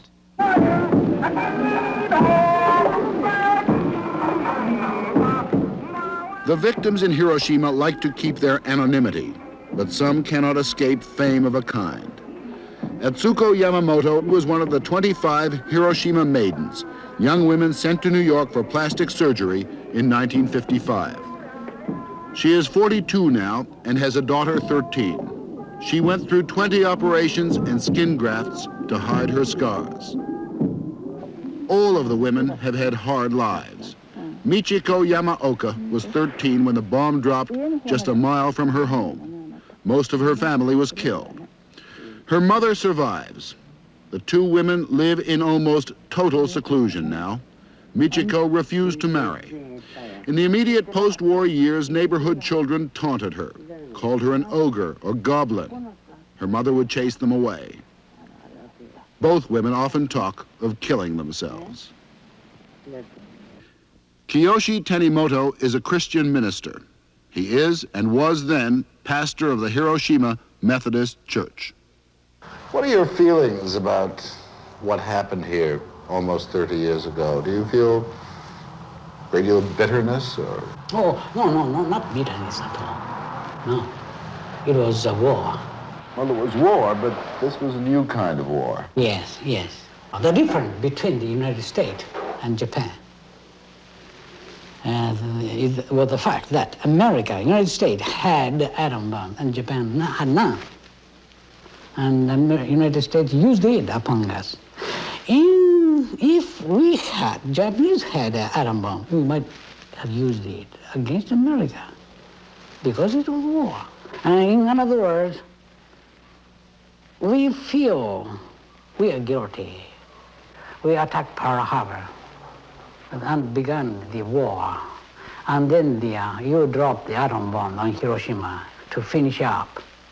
Ethical problem of the using atom bomb is your problem and not ours. That whole period, Pearl Harbor to the atom bomb, could be described as a testament to evil. But there is something else to be learned, the extraordinary resilience of people, that germ in us that makes life more important than death. And no nation has proved that better than the Japanese in the post-Hiroshima years. But there is that nagging ethical question. Would we have used the bomb on Caucasians, on Germany, say? And the other argument, how many lives, Japanese and American, were saved because the bomb ended the war so abruptly? Upsetting thoughts.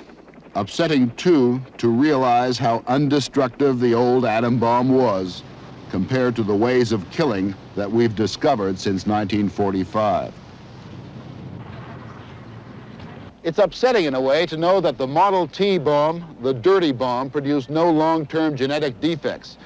It was more scary and more comforting to believe that the bomb would make all future babies mutant freaks. It made for restraint. And it somehow bothers my sense of the fitness of things that Hiroshima, the very word means the prelude to total annihilation, should take Diners Club and American Express and have a downtown Mr. Donut. But people can't live in graveyards, and Americans are enterprising people, and the Japanese are enterprising people, and both really would rather forget that awful morning in August. A nuclear war has not happened mainly because of the example of Hiroshima, because the bomb has been held in the hands of presumably sane and rational men. But the nuclear club has now expanded to 6 nations, and at least 20 more are capable of making one. And surely the day grows closer when less rational, more desperate men will possess the power to destroy everything.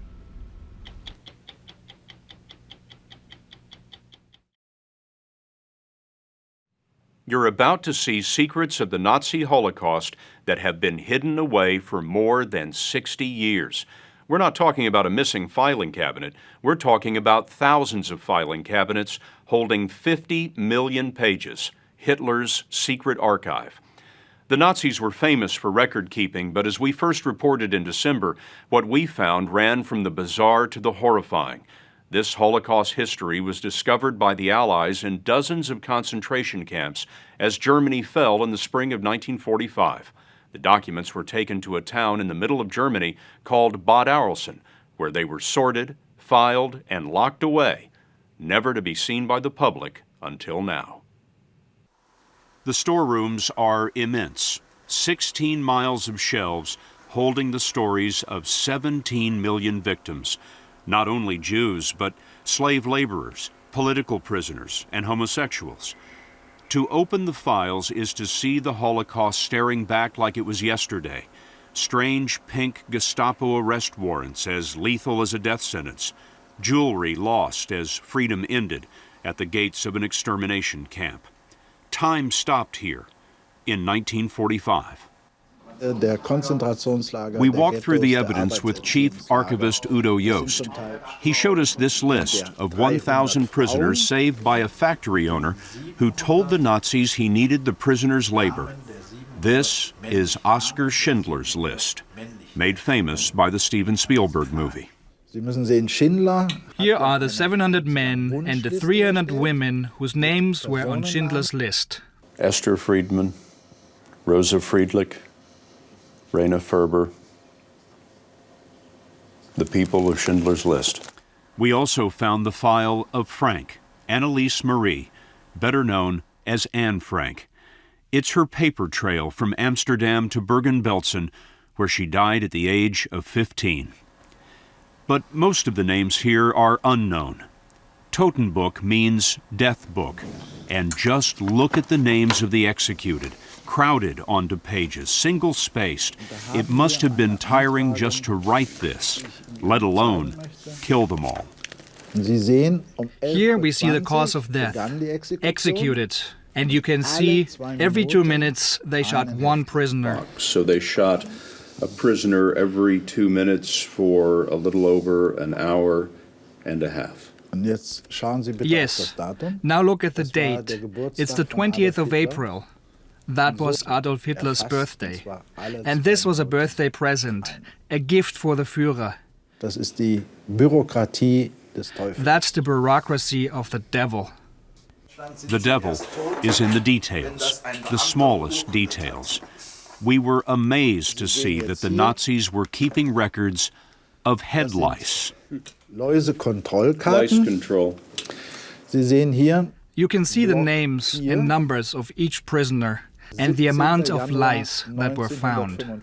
The Nazis couldn't have disease spreading among slave laborers.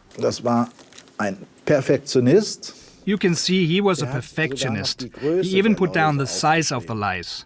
Large, small, or medium-sized lice. Paul Shapiro helped pry open the archive. He's director of Holocaust Studies at the U.S. Holocaust Memorial Museum. I'm curious, why did the Nazis keep all these records? If they were going to murder these people anyway, why keep paperwork? Because they wanted to show they were getting the job done. So in terms of people whose destiny was to be murdered, recording how well that was being done was very important. And those records make up the largest Holocaust archive anywhere. Run by the Red Cross, the International Tracing Service, as it's known, was set up after the war to trace lost family members. Survivors could write for information, but there was a backlog of 400,000 unanswered letters, and neither survivors nor scholars got past the lobby. What was the stated reason for keeping these documents out of the public eye for more than 60 years? So a respect for the privacy of individuals was the most often cited reason. On the one hand, you had governments stating we're protecting people's privacy. And on the other hand, you had those very people saying, no, we want the material to be open. But opening the archives has taken longer than expected. Although the process began 15 months ago, it won't be completed until next fall. But we brought these men to Bad Arolsen for an advanced look. Walter Feiden, Mickey Schwartz, and Jack Rosenthal are the first Holocaust survivors ever in the archive. Schwartz of San Diego was 14 when he watched his parents herded to the gas chambers at Auschwitz, and then later was forced to sign himself in at Buchenwald. Can I touch it? Please, yes, absolutely. In a sense, it's yours. Thank you. It's Nicholas Schwartz. That's my writing. We asked the Red Cross to find all the documents for our 3 survivors. There were plenty of surprises, including a mysterious reprieve. This is a transport list for prisoners leaving Buchenwald and going to a camp called Dora. Yes. Do you know what Dora was? Yes. Some sort of a fabrication of armament. The arms fabricated at Dora were the V-1 and V-2 rockets that rained on London. And the story of that place is hardly anybody got out of there alive. Look at your name. It's on the transport list to go there. And somebody's drawn a line straight through the middle of it. They took you off the list. Did you know until this moment that you were headed to Dora? No. Never. Wow. Schwartz had no idea why he was taken off the list. Of 50 people on the page, he was one of only 2 with a lifeline straight through his name. I'm sort of, yes, I'm shaking. I'm scared right now. Looking at that paper makes you scared right now. Right now it makes me think back, and I'm living like there is this 14-year-old youngster, and they wanted to kill him. I don't know why. I did not ever do any harm to anybody. I think I should have a middle name. My middle name to be Mr. Lucky. Walter Feiden of New York was 13 and a prisoner in a Nazi ghetto where his parents died. Later, he too signed into Buchenwald. Look down here. You signed it. Yeah, you're right. I had better handwriting then than I have now, but yes. Who was that boy who signed this card? A young, actually teenager, who had gone through a great deal, become less trusting of what's told to him.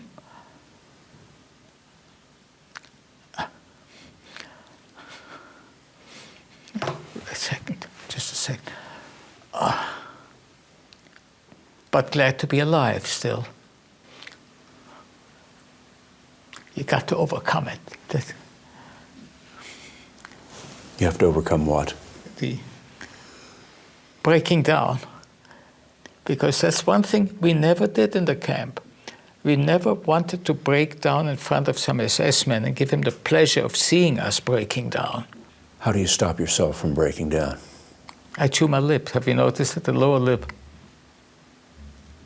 And that's what you did in the camps? Oh, yes. Oh, yes. And you have to swallow after that. That helps also. This card carried his barracks number, 66, and that number alone opened his memory. How many people would have been in Block 66? 1,000. 1,000? Oh, yeah, that's correct. That's correct. Oh my God, what just popped into my mind. Between each block, there was a trough that you could urinate in, and I can see it now. And the black manager or whatever felt that this person is just about dead. We put these near-dead people into that trough that other people urinated into and let them die in those things. The brutality of it. Jack Rosenthal, also of New York, arrived with his family at Auschwitz the same month that the Nazis took these rarely seen photos. In a process like this, Jack and his uncle were sent to a barracks, while his mother and 5 sisters and brothers went straight to the gas chambers and the ovens. But I remember that night, there was a little window in the barrack where we were. He told me, look out the window, what do you see? And I said, the sky is aflame, the sky is burning. And really, you saw the flames licking the sky. The stench was terrible, you smelled boiling flesh. His family burned that night. Yet, incredibly, we found the Nazis had bothered to create a form to keep track of Jack's mail at Buchenwald. But as you can see, there are no records of letters. You didn't. Wait a minute, who wrote me letters to Buchenwald? Apparently no one. You didn't. So who is going to send me mail? I got news for you. If I would have died in Buchenwald, nobody would ever shed a tear for me because my whole family was wiped out before then. We were a family of 8, and I'm the sole survivor. This is that survivor, Jack, as American soldiers found him in 1945. On this personal effects card that you signed in Buchenwald, there's a number up here. It's A118... 32. 32. Yeah. You seen that number before? I see it every time. You want to see it? Sure. No problem.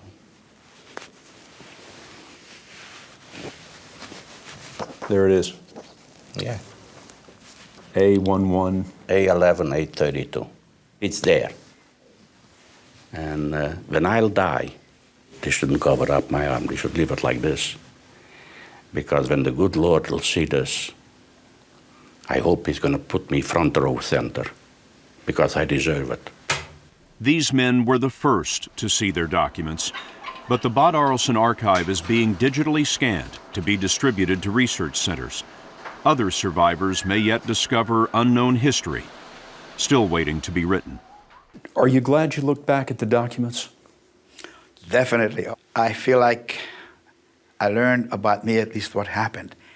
And specifically, what I'm glad about, for those people who said the Holocaust didn't happen, like the president of Iran, if they have any question about it, please come to Bad Arolsen and check it out for themselves.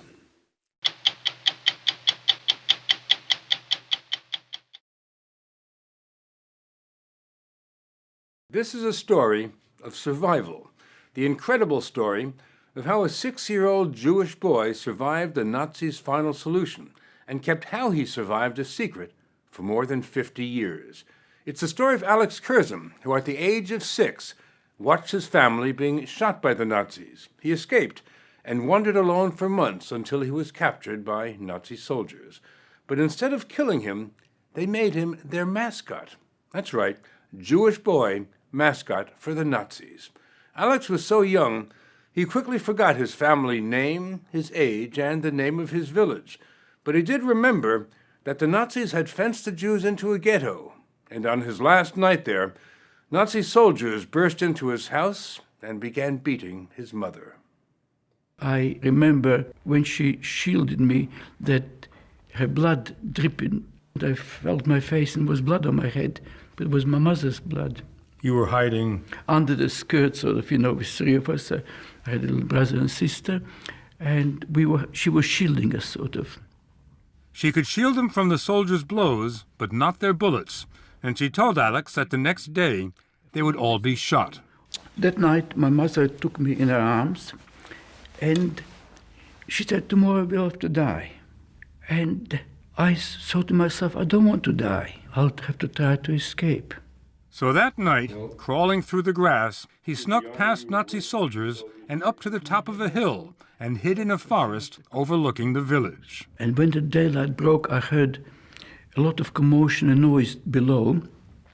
When I looked down, I saw soldiers lining up people and shooting them in a big, big pit. And then I saw my mother with my brother and sister also led. You saw your mother and your brother and your sister? Yeah, all being led to the pit. I hate to ask you this, but did you see your mother being shot? Yes, I saw them all lined up. And you still see it today? Yeah, that's very visible in my head all the time. Village records say the Nazis massacred more than 1,600 people there on October 21st, 1941. And Nazi records show that a Nazi battalion took Alex in on July 12th, 1942. The months in between are a mystery.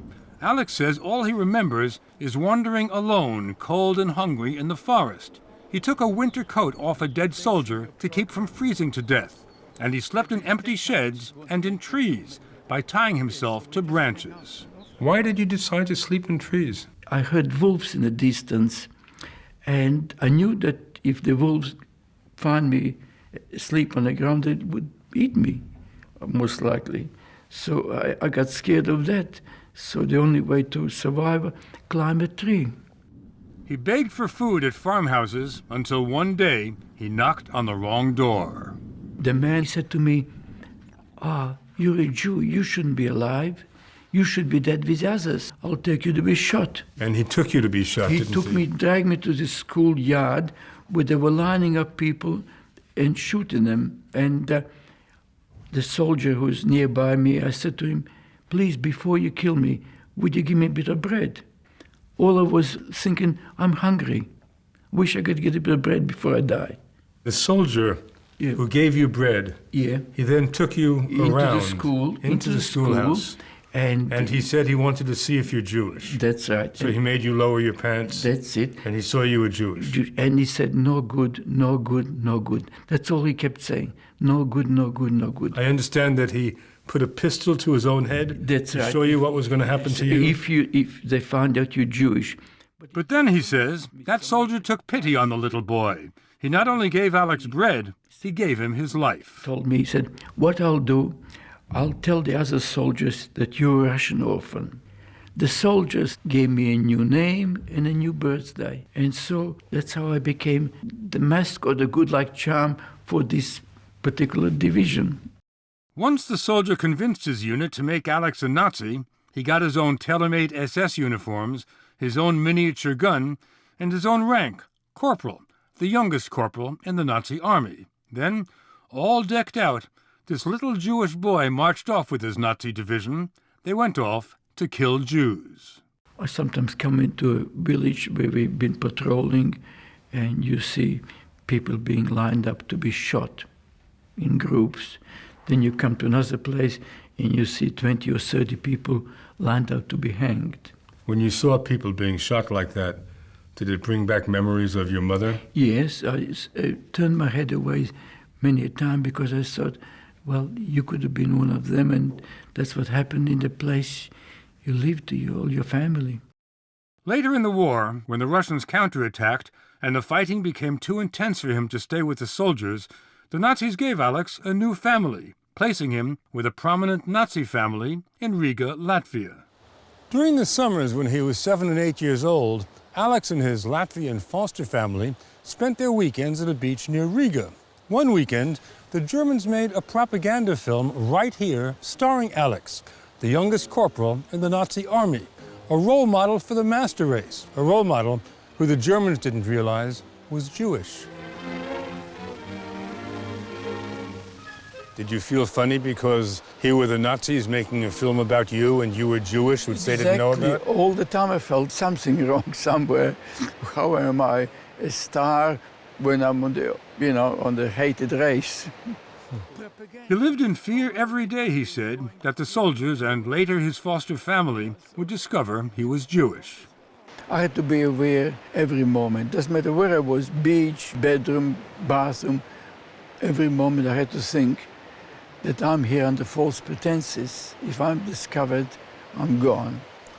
What did it feel like living under false pretenses 24 hours a day? Well, very stressful, very, very stressful. What do you think would have happened if they had discovered that you were Jewish?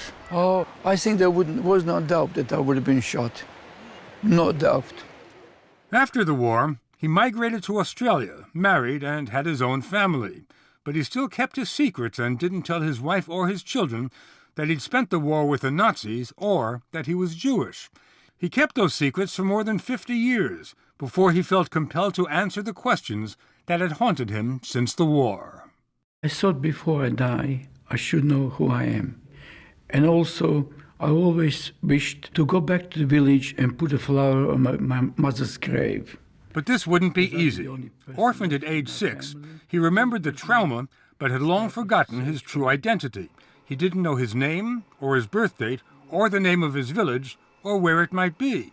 The only clue he had to anything was one word that had stuck in his mind for all those years. One word, Koidenhof, but he had no idea what it meant. Koidenhof, yeah. I thought for a while it could be my surname or something, but that's what I remembered, Koidenhof. His son Mark made a documentary of the quest for his father's history. They searched for months in dictionaries, encyclopedias, and atlases until a historian finally discovered that Koidenhof had been the previous name of a town in Belarusia outside Minsk. With that breakthrough, he then found a half-brother he didn't know existed. And when he returned to Koidenhof, That's right, that's right. he found his old house, which was still standing, Apple tree. and an apple tree he used to climb. This is it. It clicks everything I told him. This clicks now. I couldn't believe it. You couldn't believe it? Couldn't believe it, no. And then your name, you found out your name? Yeah, we found that my name was Ilya Solomonovich Galperin. His half-brother gave him a picture of their father, who had died 20 years earlier. The similarity to Alex is striking. Alex thought his father had been killed during the war, but he'd really been taken to a concentration camp and survived. When his father returned to his village, he heard that his wife and all his children, including Alex, had been killed. So father and son had each thought the other was dead. I would have liked to meet him, after he came back from the concentration camps and tell me that he had a son who survived the war. But it didn't turn out that way. In Koidenhof, Alex fulfilled his other lifelong wish.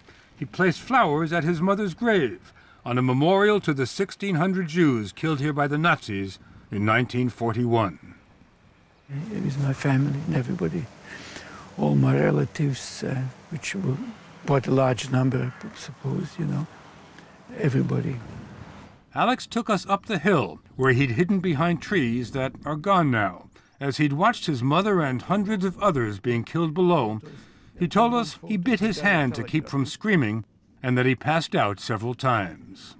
From the sights and from the screams and from the pain in me, the shooting went all day. And I knew that I couldn't do nothing about it, but it wasn't very nice to watch either, so I had a glimpse and then I turned my head and cried. He used to feel guilty that he survived, but now he feels relieved that he's able to tell his story. The Jewish Claims Conference has verified it, and his son wrote a book about it. Still, the past is not a happy place for Alex, but he went there and came back, having found his name, his village, and his mother's grave. But did you ever find out what your birthday is? No, I've never found out, but every morning I get up, I wish myself a happy birthday, and one day I'll strike it lucky. So I hope you get a gift every day. Not a gift that I can see the sun. A gift that you can see the sun. Yeah.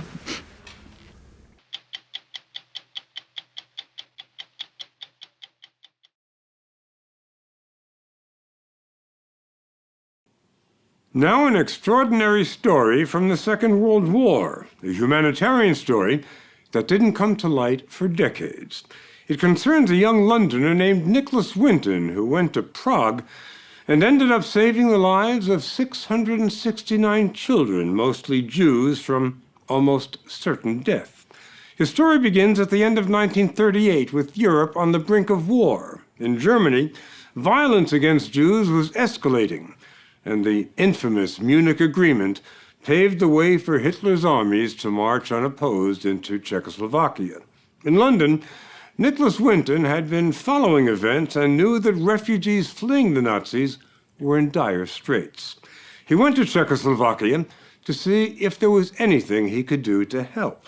What's strange is that for almost 50 years he hardly told anyone about what he had accomplished. And for 50 years, the children knew nothing about who had saved them or how.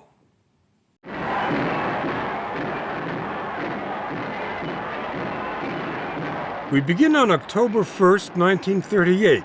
Nazi troops marched into the Sudetenland, the German-speaking region of Czechoslovakia. Prague, the Czech capital, was flooded with desperate people trying to escape. A fortunate few were able to send their children abroad. These parents, mostly Czech Jews, sensed war was coming and wanted to get their children out. By chance, a cameraman filmed a man holding a boy, a 29-year-old Londoner. His name, Nicholas Winton.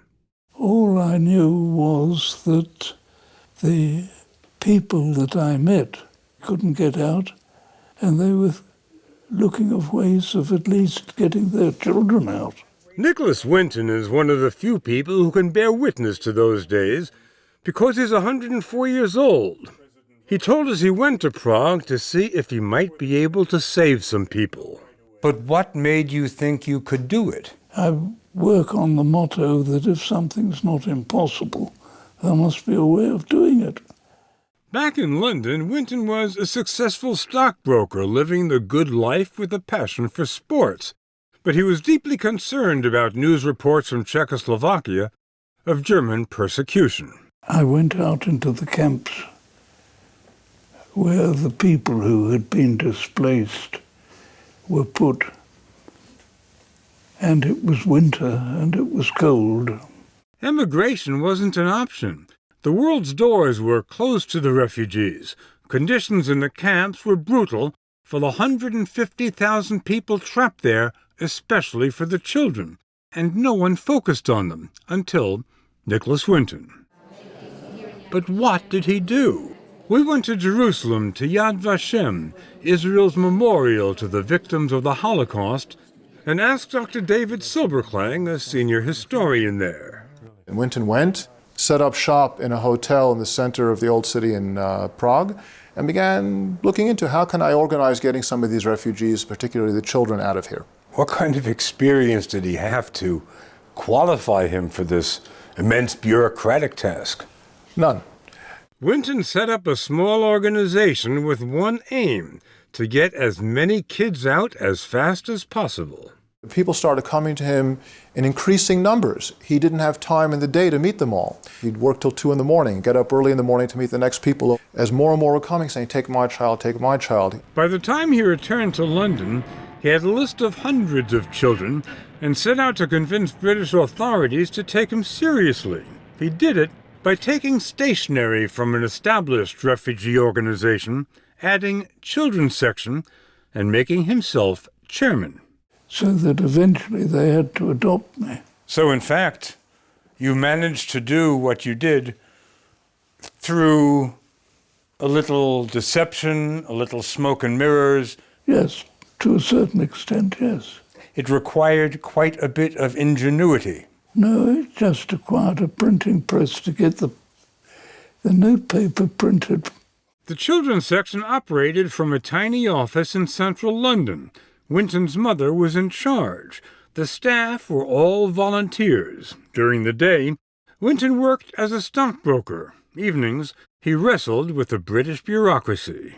Did you approach any other countries to take some of the children? The Americans. But the Americans wouldn't take any. which was a pity. We could have got a lot more out.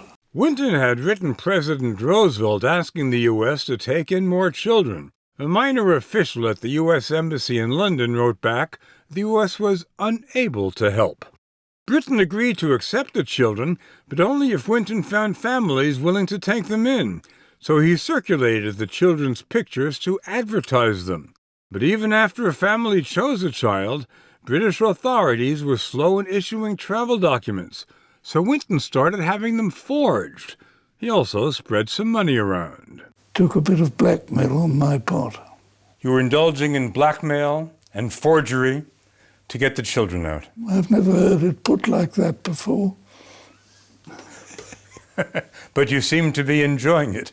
It worked, that's the main thing. The first 20 children left Prague on March 14, 1939. The next day, German troops occupied Prague and the rest of Czechoslovakia. Hitler rode through the streets triumphant. Hugo Meisel was 10 years old. Do you remember the Germans coming into Czechoslovakia? Not only do I remember, I personally saw Hitler standing up in the car, and the children were expected to say Heil Hitler and so forth. I remember as if yesterday. It wasn't long before violence against Jews, property confiscations, and forced labor that began in the Sudetenland spread throughout Czechoslovakia. But the Nazis allowed Winton's trains to leave, in keeping with their policy to cleanse Europe of Jews. Hugo Meisel's parents decided it was time to put him and his brother on one of the trains. I remember that they told us that we were going to England, maybe 2 or 3 months. It would be a holiday for us, and that they would join us very shortly thereafter. And you believed them? Absolutely. Were your parents emotional when they said goodbye to you? No, I've asked myself that question many times, how my parents had the strength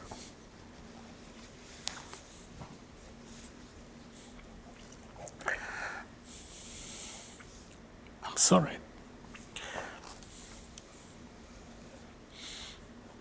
It never occurred to me that what they were saying to us was not true. In other words, that they realized that they would not be joining us within a short period of time.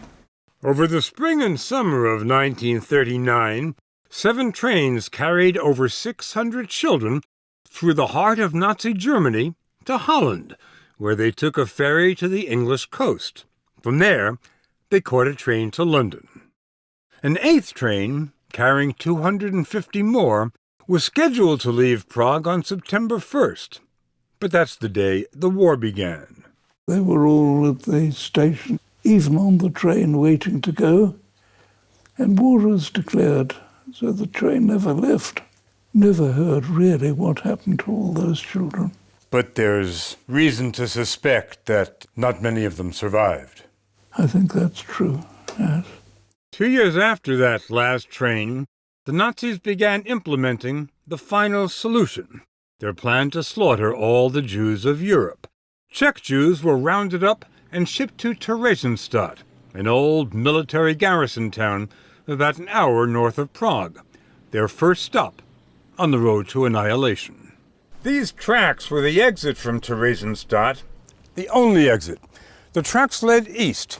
The trains were called Polish transports. Destination, Auschwitz. Some 90,000 people took that one-way ride. Among them, almost all the children, so Nicholas wasn't able to get out in time. Their parents, and the parents of the children, already in England. After the war, you went back to Czechoslovakia. Was there one instant where you accepted the fact that your parents were dead? For 3 years, we used to visit when trains came from Siberia, especially when the communists moved in 1948. A lot of people started coming back from Siberia. So I would go to a station hoping, and when films were being shown of people walking in concentration camps, Auschwitz and so forth. There's so many shots being taken by the Germans and so forth.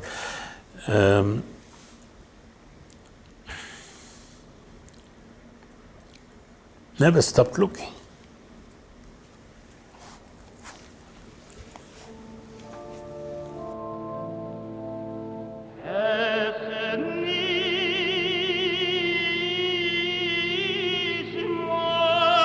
The name of every Czech Jew murdered in the Holocaust is painted on the walls of Prague's Pinkas Synagogue. Over 77,300 names, including Arnoshka and Pavel Meisel, Hugo's parents. And Nicholas Winton? During the war, he volunteered for an ambulance unit for the Red Cross, then trained pilots for the Royal Air Force. He got married, raised a family, earned a comfortable living. For 50 years, he told hardly anyone what he had done. A question which I know intrigues everyone who hears your story is, why did you keep it secret for so long? I didn't really keep it secret, I just didn't talk about it. All this time, you're in England, then you go back to Czechoslovakia, then you go to Israel. You still had no idea how your departure from Czechoslovakia had been organized. Absolutely no idea. And you learned that by seeing it on television. That's right. In 1988, the BBC learned about Winton's story and invited him to be part of a program. He had no idea that the people sitting around him were people he had saved. Can I ask, is there anyone in our audience tonight who owes their life to Nicholas Winton? If so, could you stand up, please? Mr. Winton, would you like to turn round?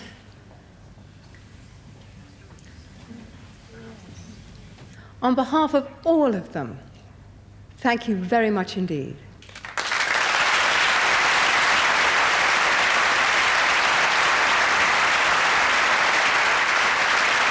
I suppose it was the most emotional moment of my life, suddenly being confronted with all these children who weren't by any means children anymore. No, they weren't, and for the first time, they looked at you and knew that you were the reason that they were alive. Yeah.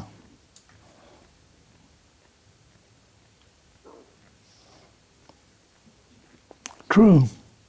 I wore this around my neck, and this is the actual pass that we were given to come to England, and I'm another of the children that you saved. Lady Milena Grenfell Baines describes Winton as one of the most modest people she's ever met. Why do you think he didn't say anything for 50 years? I think it was in his nature. He really felt that he'd done all he could, and having got those children settled, he felt, been there, done that, my job's done, I've got other things to do. Other things. For the last 50 years, Winton's been helping mentally handicapped people and building homes for the elderly. We've just opened our second old people's home, and it's full, and it's doing very well. And there are plenty of old people like me to go in. But you're not there, you're at home. Oh, I'd hate to go into one of my own homes. Don't print that. Sir Nicholas Winton. In 2003, Winton was knighted and became Sir Nicholas Winton. In the Czech Republic, he's become a national hero. He was celebrated in a documentary called Nicky's Family, but he isn't really comfortable with all the adulation. I'm not interested in the past. I think there's too much emphasis nowadays on the past and what has happened, and nobody is concentrating on the present and the future. In 1939, Nicholas Winton used a 2-week vacation to go to Prague and ended up saving the lives of 669 children. In the decades since, of course, the children had children who then had children, and so on. And the numbers multiplied. If you want to summarize it in one sentence, a guy takes a 2-week vacation And ends up with 15,000 children, yeah. Yes. It's a pretty good story. It's a great story. They've got children and grandchildren and great-grandchildren. And none of them would be here if it hadn't been for Sir Nick. That's right. Yeah. Yeah. Terrible responsibility, isn't it?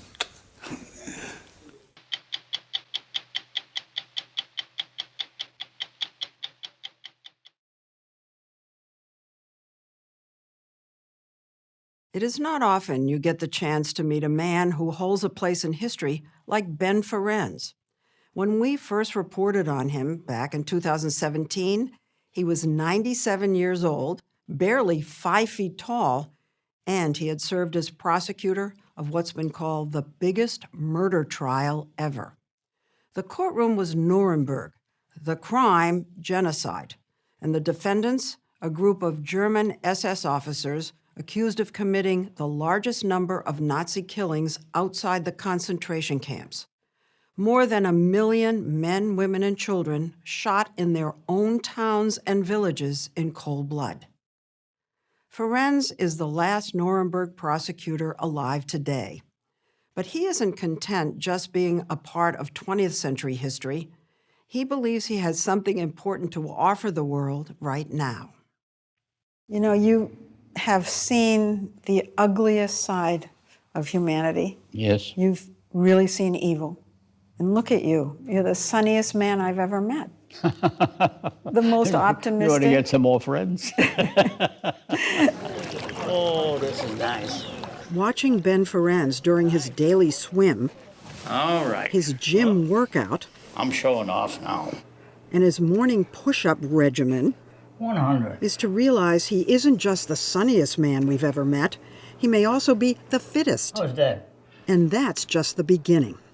The case we present is a plea of humanity to law. This is Ferencz making his opening statement in the Nuremberg courtroom 73 years ago. The charges we have brought accuse the defendants of having committed crimes against humanity. The Nuremberg trials after World War II were historic, the first international war crimes tribunals ever held. Hitler's top lieutenants were prosecuted first. Then a series of subsequent trials were mounted against other Nazi leaders, including 22 SS officers responsible for killing more than 1 million people, not in concentration camps, but in towns and villages across Eastern Europe. They would never have been brought to justice were it not for Ben Ferencz. You look so young. I was so young. I was 27 years old. Had you prosecuted trials before? Never in my life. I don't recall if I'd ever been in a courtroom, actually. Ferencz had immigrated to the U.S. as a baby, the son of poor Jewish parents from a small town in Romania. He grew up in a tough New York City neighborhood where his father found work as a janitor. Ferencz learned quickly. He became the first in his family to go to college, then got a scholarship to Harvard Law School. But during his first semester, the Japanese bombed Pearl Harbor, and he, like many classmates, raced to enlist. He wanted to be a pilot, but the Army Air Corps wouldn't take him. And they said, no, you're too short. Your legs won't reach the pedals. The Marines, they just looked at me and said, forget it, kid. So he finished at Harvard, then enlisted as a private in the Army. Part of an artillery battalion, he landed on the beach at Normandy and fought in the Battle of the Bulge. Toward the end of the war, because of his legal training, he was transferred to a brand new unit in General Patton's Third Army, created to investigate war crimes. As U.S. forces liberated concentration camps, his job was to rush in and gather evidence. Ferencz told us he is still haunted by the things he saw and the stories he heard in those camps. A father who, his son told me the story. His father had died just as we were entering the camp. And the father had routinely saved a piece of his bread for his son, and he kept it under his arm at night. He kept it under his arm at night so the other inmates wouldn't steal it, you know? So you see these human stories which are they're not real, but they were real. Ferencz came home, married his childhood sweetheart, and vowed never to set foot in Germany again. But that didn't last long. General Telford Taylor, in charge of the Nuremberg trials, asked him to direct a team of researchers in Berlin, one of whom found a cache of top-secret documents in the ruins of the German Foreign Ministry. He gave me a bunch of binders, 4 binders, and these were daily reports from the Eastern Front. Which unit entered which town, how many people they killed. It's classified. So many Jews, so many Gypsies, so many others. Ferencz had stumbled upon reports sent back to headquarters by secret SS units called Einsatzgruppen, or action groups. Their job had been to follow the German army as it invaded the Soviet Union in 1941 and kill communists, gypsies, and especially Jews. There were 3,000 SS officers trained for the purpose and directed to kill without pity or remorse every single Jewish man, woman, and child they could lay their hands on. So they went right in That was after their the assignment. troops. Come up behind the troop, round up the Jews, kill them all. Only one piece of film is known to exist of the Einsatzgruppen at work. It isn't easy to watch. Well, this is a typical operation. Well, see, here, they rounded them up. They all have already tags on them. And they're chasing They're them. making them run to their own death? Yes. There was a rabbi coming along there. Just put him in the ditch, shoot him there. See, bingo. Oh, my God. Yeah. This footage came to light years later. At the time, Ferencz just had the documents, and he started adding up the numbers. When I reached over 1 million people murdered that way, over 1 million people, it's more people than you've ever seen in your life. I took a sample. I got on the next plane, flew from Berlin down to Nuremberg, and I said to Taylor, General, we've got to put on a new trial. But the trials were already underway, and prosecution staff was stretched thin. Taylor told Ferencz adding another trial was impossible. And I started screaming. I said, look, I got here mass murder on a parallel scale. And he said, can you do this in addition to your other work? And I said, sure. He said, okay, so you do it. And that's how 27-year-old Ben Ferencz became the chief prosecutor of 22 Einsatzgruppen commanders at trial number 9 at Nuremberg. How do you plead to this indictment? Guilty or not guilty? Nicht schuldig. Standard routine. Nicht schuldig, not guilty. Guilty or not guilty? Nicht schuldig. They all say not guilty. Same thing, not guilty.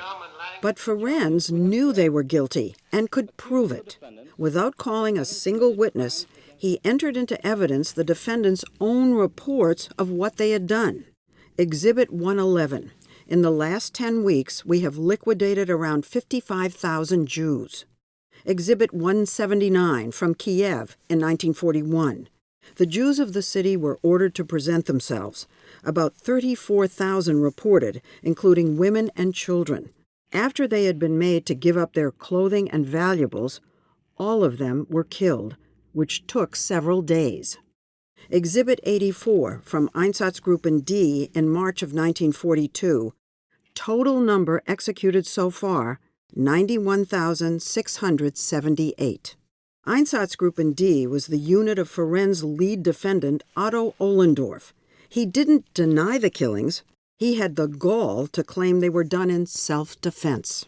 He was not ashamed of that. He was proud of that. He was carrying out his government's instructions. How did you not hit him? There was only one time I wanted to really, one of these, my defendants, he gets up and he says, Was, Juden erschossen? Das höre ich hier zum ersten Mal, which is, what, the Jews were shot? I hear it here for the first time. Boy, I felt if I'd had a bayonet, I would have jumped over the thing and put a bayonet right through one ear and let it come out the other. Yeah. That son of And a you bitch. had his name And down on a piece of... I've got his reports of how many he killed. I'm an innocent lamb. So, did you look at the defendants' faces? Defendants' faces were blank all the time. Defendants absolutely blank. They could they're waiting for a bus. What was going on inside of you? Of me? Yeah. I'm still churning. To this minute. I'm still churning. All 22 defendants were found guilty and 4 of them, including Ohlendorf, were hanged. Ferencz says his goal from the beginning was to affirm the rule of law and deter similar crimes from ever being committed again. Did you meet a lot of people who perpetrated war crimes who would otherwise, in your opinion, have been just a normal, upstanding citizen? Of course, is my answer. These men would never have been murderers had it not been for the war. These were people who could quote Goethe, who loved Wagner, who were polite. What turns a man into a savage beast like that? He's not a savage. He's an intelligent, patriotic human being. He's a savage when he does the murder, though. No, he's a patriotic human being acting in the interest of his country in his mind. You don't think they turn into savages even for the act? Do you think the man who dropped the nuclear bomb on Hiroshima was a savage? Now I will tell you something very profound, which I have learned after many years. War makes murderers out of otherwise decent people. All wars and all decent people. So Ferencz has spent the rest of his life trying to deter war and war crimes by establishing an international court like Nuremberg. He scored a victory when the International Criminal Court in The Hague was created in 1998. May it please your honors. He delivered the closing argument in the court's first case. Now, you've been at this for 50 years, if not more. We've had genocide since then in Cambodia. Going on right this minute. Going on right this minute in Sudan. We've had Rwanda. We've had Bosnia. You're not getting very far. Well, don't say that. People get discouraged. They should remember from me, it takes courage not to be discouraged. Did anybody ever say that you're naive? Of course. Some Are people you say I'm naive crazy. here?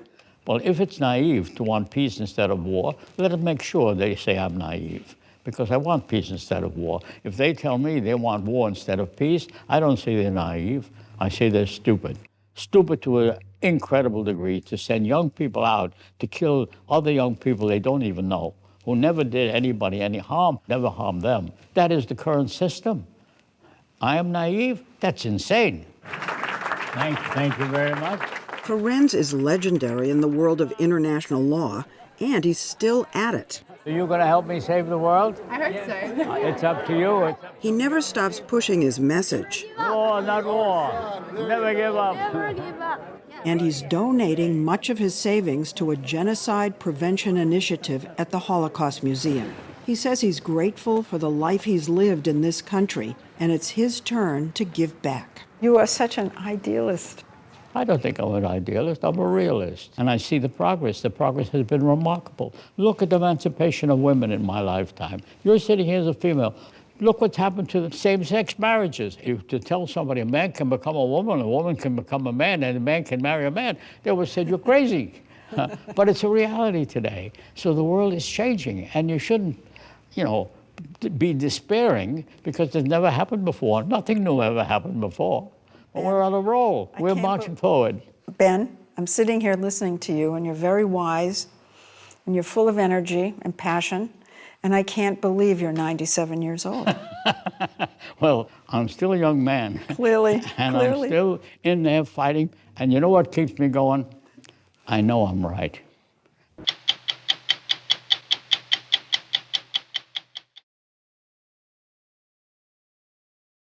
This year marks the 75th anniversary of the end of World War II and the liberation of concentration camps across Europe.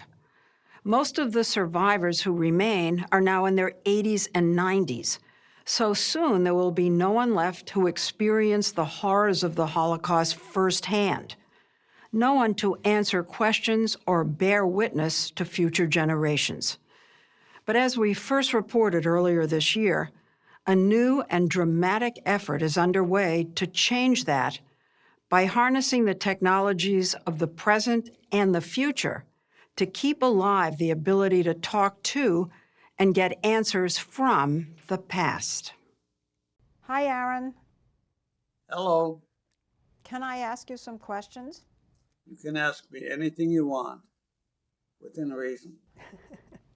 Our interview with Holocaust survivor Aaron Elster, who spent 2 years of his childhood hidden in a neighbor's attic, was unlike any interview we have ever done. Aaron, tell us what your parents did before the war. They owned and operated a butcher shop. It wasn't the content of the interview that was so unusual. Where did you live? I was born in a small town in Poland called Sokow Podlaski. It's the fact that this interview was with a man who was no longer alive. Aaron Elster died 2 years ago. What's the weather like today? I'm actually recording. I cannot answer that question. The survivors were getting very old. Heather Mayo came up with the idea for this project. She had worked on exhibits featuring Holocaust survivors for years and wanted future generations to have the same opportunity to interact with them as she'd had. I wanted to talk to a Holocaust survivor like I would today, with that person sitting right in front of me, and we were having a conversation. She knew that back in the 90s. After making the film Schindler's List, Steven Spielberg created a foundation named for the Hebrew word for the Holocaust, Shoah. Come on ahead and sit on down.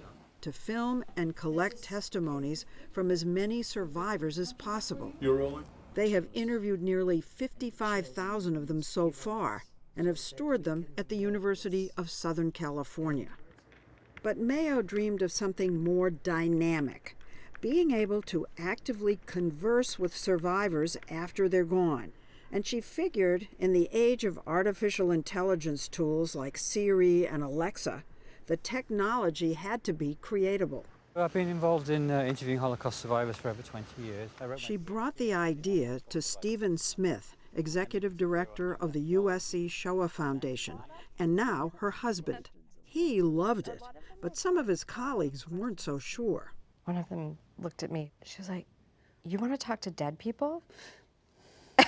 And you said yes, because that's the point. That's the point. Well, maybe people thought you're turning the Holocaust into something maybe hokey. Yeah.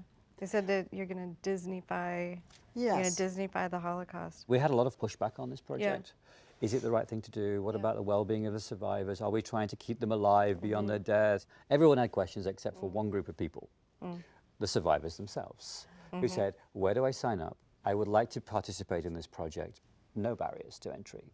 Actually, I did both. The first survivor they signed up to do a trial run was a man named Pinkas Guter, who was born in Poland and deported to the Majdanek concentration camp with his parents and twin sister Sabina at the age of 11. He's the only one who survived. They flew Pinkas from his home in Toronto to Los Angeles and asked him to sit inside this. So you're in this dome? What? Yeah, I call it a sphere, they call it a dome, and then eventually it was called a bubble. A bubble surrounding him with lights and more than 20 cameras. What's our f-stop? The goal was to future-proof the interviews so that as technology advances and 3D hologram-like projection becomes the norm, they'll have all the necessary angles. So the very first day we went to film Pinchas, we had these ultra-high-speed cameras that were all linked together and synced together to make this video of him. So we sat down and they press record, nothing happens. So Pinchas is sitting there with 6,000 LED lights on him and cameras that don't work. Can I go back to sleep now? Sunglasses shielded his eyes. When are we going to start? I was bored sitting in that chair, so I started singing to myself. So suddenly Stephen had this idea. Oh, he's singing. We're going to record some songs of his. He was such a good sport. He was a really good sport. Eventually, the cameras rolled, and Pinkas was asked to come back to the bubble for the real thing. How long were you in that chair? A whole week from 9 to 5. A week? We were there with breaks for lunch, but I was there from 9 to 5 answering questions. Oh my gosh. It took so long because they asked him nearly 2,000 questions. The idea was to cover every conceivable question anyone might ever want to ask him. Did you have to look exactly the same? I had to wear the same clothes, and I had 3 pairs of the same jackets, the same shirts, the same trousers, the same shoes. Every morning, Pincus can now be seen in those shirts, trousers, and shoes at Holocaust museums in Dallas, Indiana, and here at the Illinois Holocaust Museum in Skokie outside Chicago, where visitors can ask him their own questions. What kept you going, or what gave you hope while you were experiencing hardship in the camps? we did hope that the Nazis would lose the war. Pincus's image is projected onto an 11-foot-high screen. What we see here... Smith joined us to explain how the technology works. So what's happening is all of the answers to the questions that Pincus gave go into a database. Then when you ask a question, the algorithm is looking through all of the database. Do I have an answer to that? And then it'll bring back what it thinks is the closest answer to your question. I'm going to try talking to Pincus. Yes. All right. Yeah. Did you have a happy childhood? I had a very happy childhood. My parents were winemakers. My father started teaching me to become a winemaker when I was 3.5 years old. And by the age of 5, I could already read and I could already write. Wow, you're very smart. Thank you. I've noticed there's a little jiggle right before Pincus starts to talk. What is that? What you're seeing here isn't a human being. It's video clips that are being butted up to each other and played. And as it searches and brings the clip in, you're seeing a little bit of a jump cut. The jump cuts stopped being distracting once we started talking about the fate of Pincus's family. Tell us what happened when you got to the camp. As soon as we arrived there, we were being separated into different groups. And my sister was somehow pushed towards the children. And I saw her, she must have spotted my mother, so she ran towards my mother. I saw my mother, and she hugged her. And since that time, all I can remember whenever I think of my sister is her long, big, long, blonde braid. That was the last time he saw his twin sister, Sabina. He learned later that day that she and both his parents had been killed in the gas chambers. Pincus was alone at age 11, put to work as a slave laborer. Did you ever see anybody killed? Unfortunately, I saw many people die in front of my eyes. I wasn't sure how a recording would handle what I wanted to ask Pincus next. How can you still have faith in God? How can you possibly not believe in God? Well, how did he let this happen? God gave human beings the knowledge of right and wrong, and he allowed them to do what they wished on this earth, to find their own way. To my mind, when God sees what human beings are up to, especially things like genocide, he weeps. Wow. Stephen, I could ask him questions for 10 hours. And on the screen. Yeah. Wow. Since Pincus Guder was filmed, the Shoah Foundation has recorded interviews with 21 more Holocaust survivors, each for a full week. And they've shrunk the setup required so they can take a mobile rig on the road to record survivors close to where they live. They've deliberately chosen interview subjects with all different wartime experiences. Survivors of Auschwitz, hidden children, and as we saw last fall in New Jersey, Gonna hook me up again. Yep. 93-year-old Alan Moskin, who isn't a Holocaust survivor. He was a liberator. Entering that camp was the most horrific sight I've ever seen or ever hope to see the rest of my life. Moskin was an 18-year-old private when his army unit liberated a little-known concentration camp called Gunskirchen.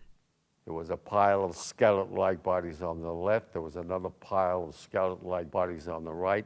Those poor souls, that's the term my lieutenant kept screaming, "Oh my God, you look at these poor souls." Each of Alan Moskin's answers is then isolated by a team of researchers at the Shoah Foundation office.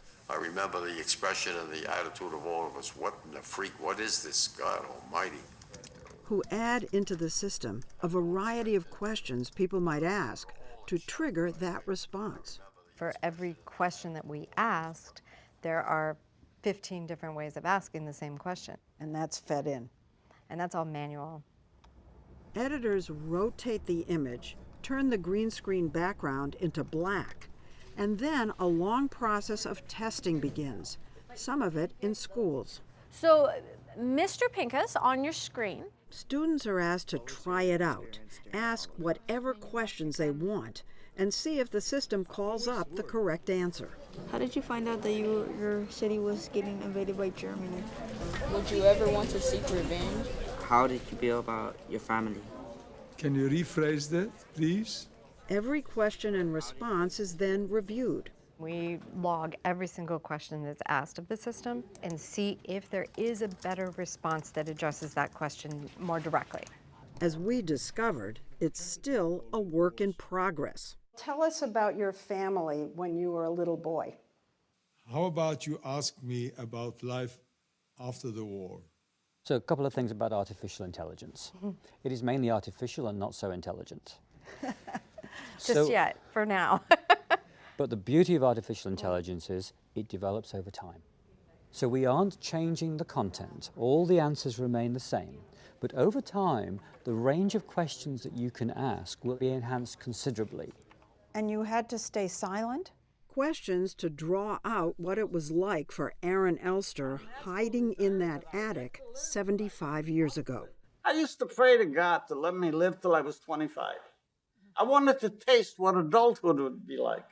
The rest of that conversation with Aaron Elster, as well as one with a survivor of Joseph Mengele's infamous twin experiments at Auschwitz, when we come back. So, am I a lucky guy? Yes, I am.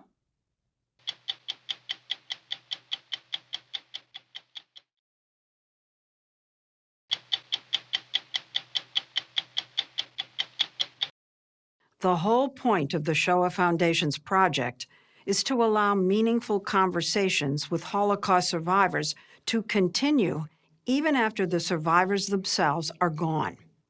And of the more than 20 men and women who've participated so far, 4 have passed away already. Tonight, we wanted to share conversations with 2 of them.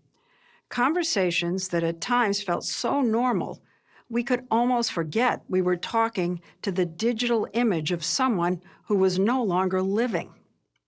First, a spunky 4'9" woman named Eva Kor, an identical twin who, together with her sister, survived Auschwitz and the notorious experiments of Dr. Joseph Mengele. Eva Kor spent her life after the war in Terre Haute, Indiana. She died last summer at the age of 85.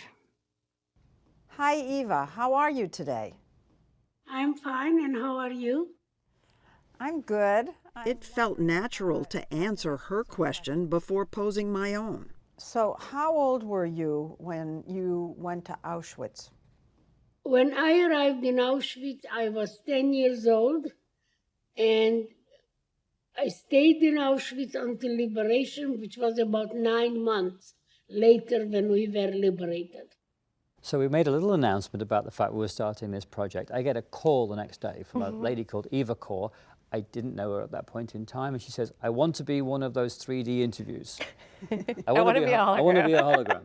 Stephen Smith, executive director of the USC Shoah Foundation, and his wife and colleague, Heather Mayo Smith, were running the project.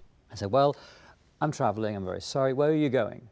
Well, I've got to go to New York, I'm going to DC. When are you going to go to DC? I'm going to DC.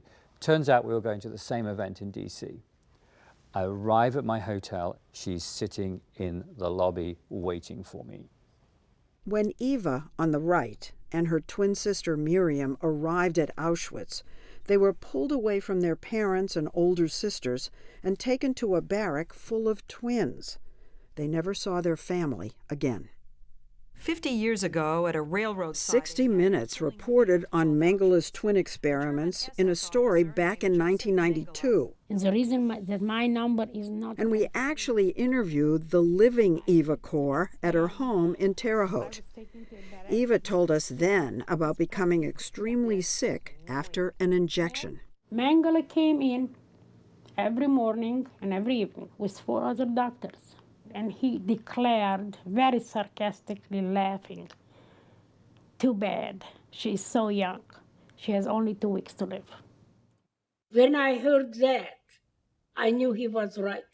And I immediately made a silent pledge that I will prove you, Dr. Mengele, wrong.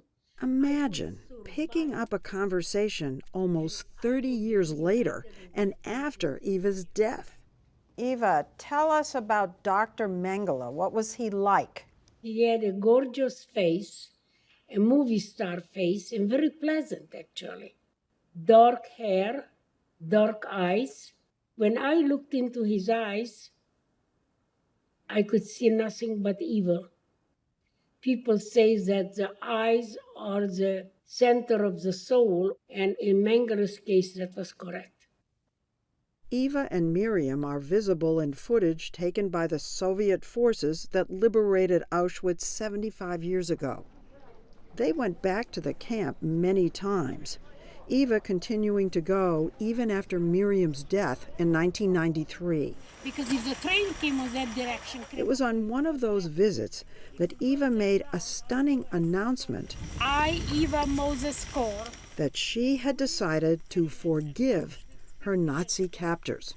Hereby give amnesty to all Nazis who participated. She came under blistering attack from other survivors. How can you forgive? How is that possible? My forgiveness does not mean that I forget what happened, which is impossible. My forgiveness is an act of self-healing, self-liberation, and self-empowerment. Are you able to forgive, Aaron? I cannot forgive. Aaron Elster disagrees. For them to get forgiveness, they have to ask my little sister Sarah, whom they brutally murdered. I have no right to forgive, and I will not forgive. What's important for me in this project is that we have Holocaust survivors who have different points of view about God and religion and faith and forgiveness, and that's what this project will allow us to do. Aaron Elster, unlike many Holocaust survivors, never spent time in a concentration camp. As Jews were being rounded up in his town's marketplace and sent to Treblinka, his father told him to run. He was 9 years old. And I managed to crawl into the sewer that ran along the marketplace, the street, and kept crawling till I felt I was out of sight. Stood up and started running. He made it to the building of an older Polish couple named the Gurskis, who'd been customers at his family's butcher shop. He shows up, and she didn't want to take him. He started crying, and then she led him upstairs. Aaron, how long did you stay in the attic? I lived in that attic for close to 2 years. 2 years with just one visit a day to bring food and water. What was it like in the attic? Oh, there's so many things that I remember. The hunger, the fear, the absolute total loneliness. What do you do all day? You're sitting there. I used to catch flies out of desperation and tear their wings off so they wouldn't fly away. So I hid them there. How did you survive? How did you survive in that attic? I had the ability to daydream. I used to write novels in my head. I was the hero all the time. And we have that ability to either give in to our misery and our pain and die, or absorb the physical pain but keep your mentality, keep your soul, keep your mind. So, was I bored? Was I scared? Was I in need of somebody to accept me or to tell me that I'm okay, that I'm a nice kid, sure.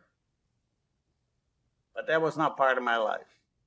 We got a phone call to say that Sharyn Elster had suddenly passed away. I was at a conference at that time. So the next morning I went into the little room that we had and I turned on Sharyn Elster's testimony. And I realized I was going to be the first person ever to click that little button and ask a question of somebody who was no longer alive. And for the next 6 hours, people came in and out of that room.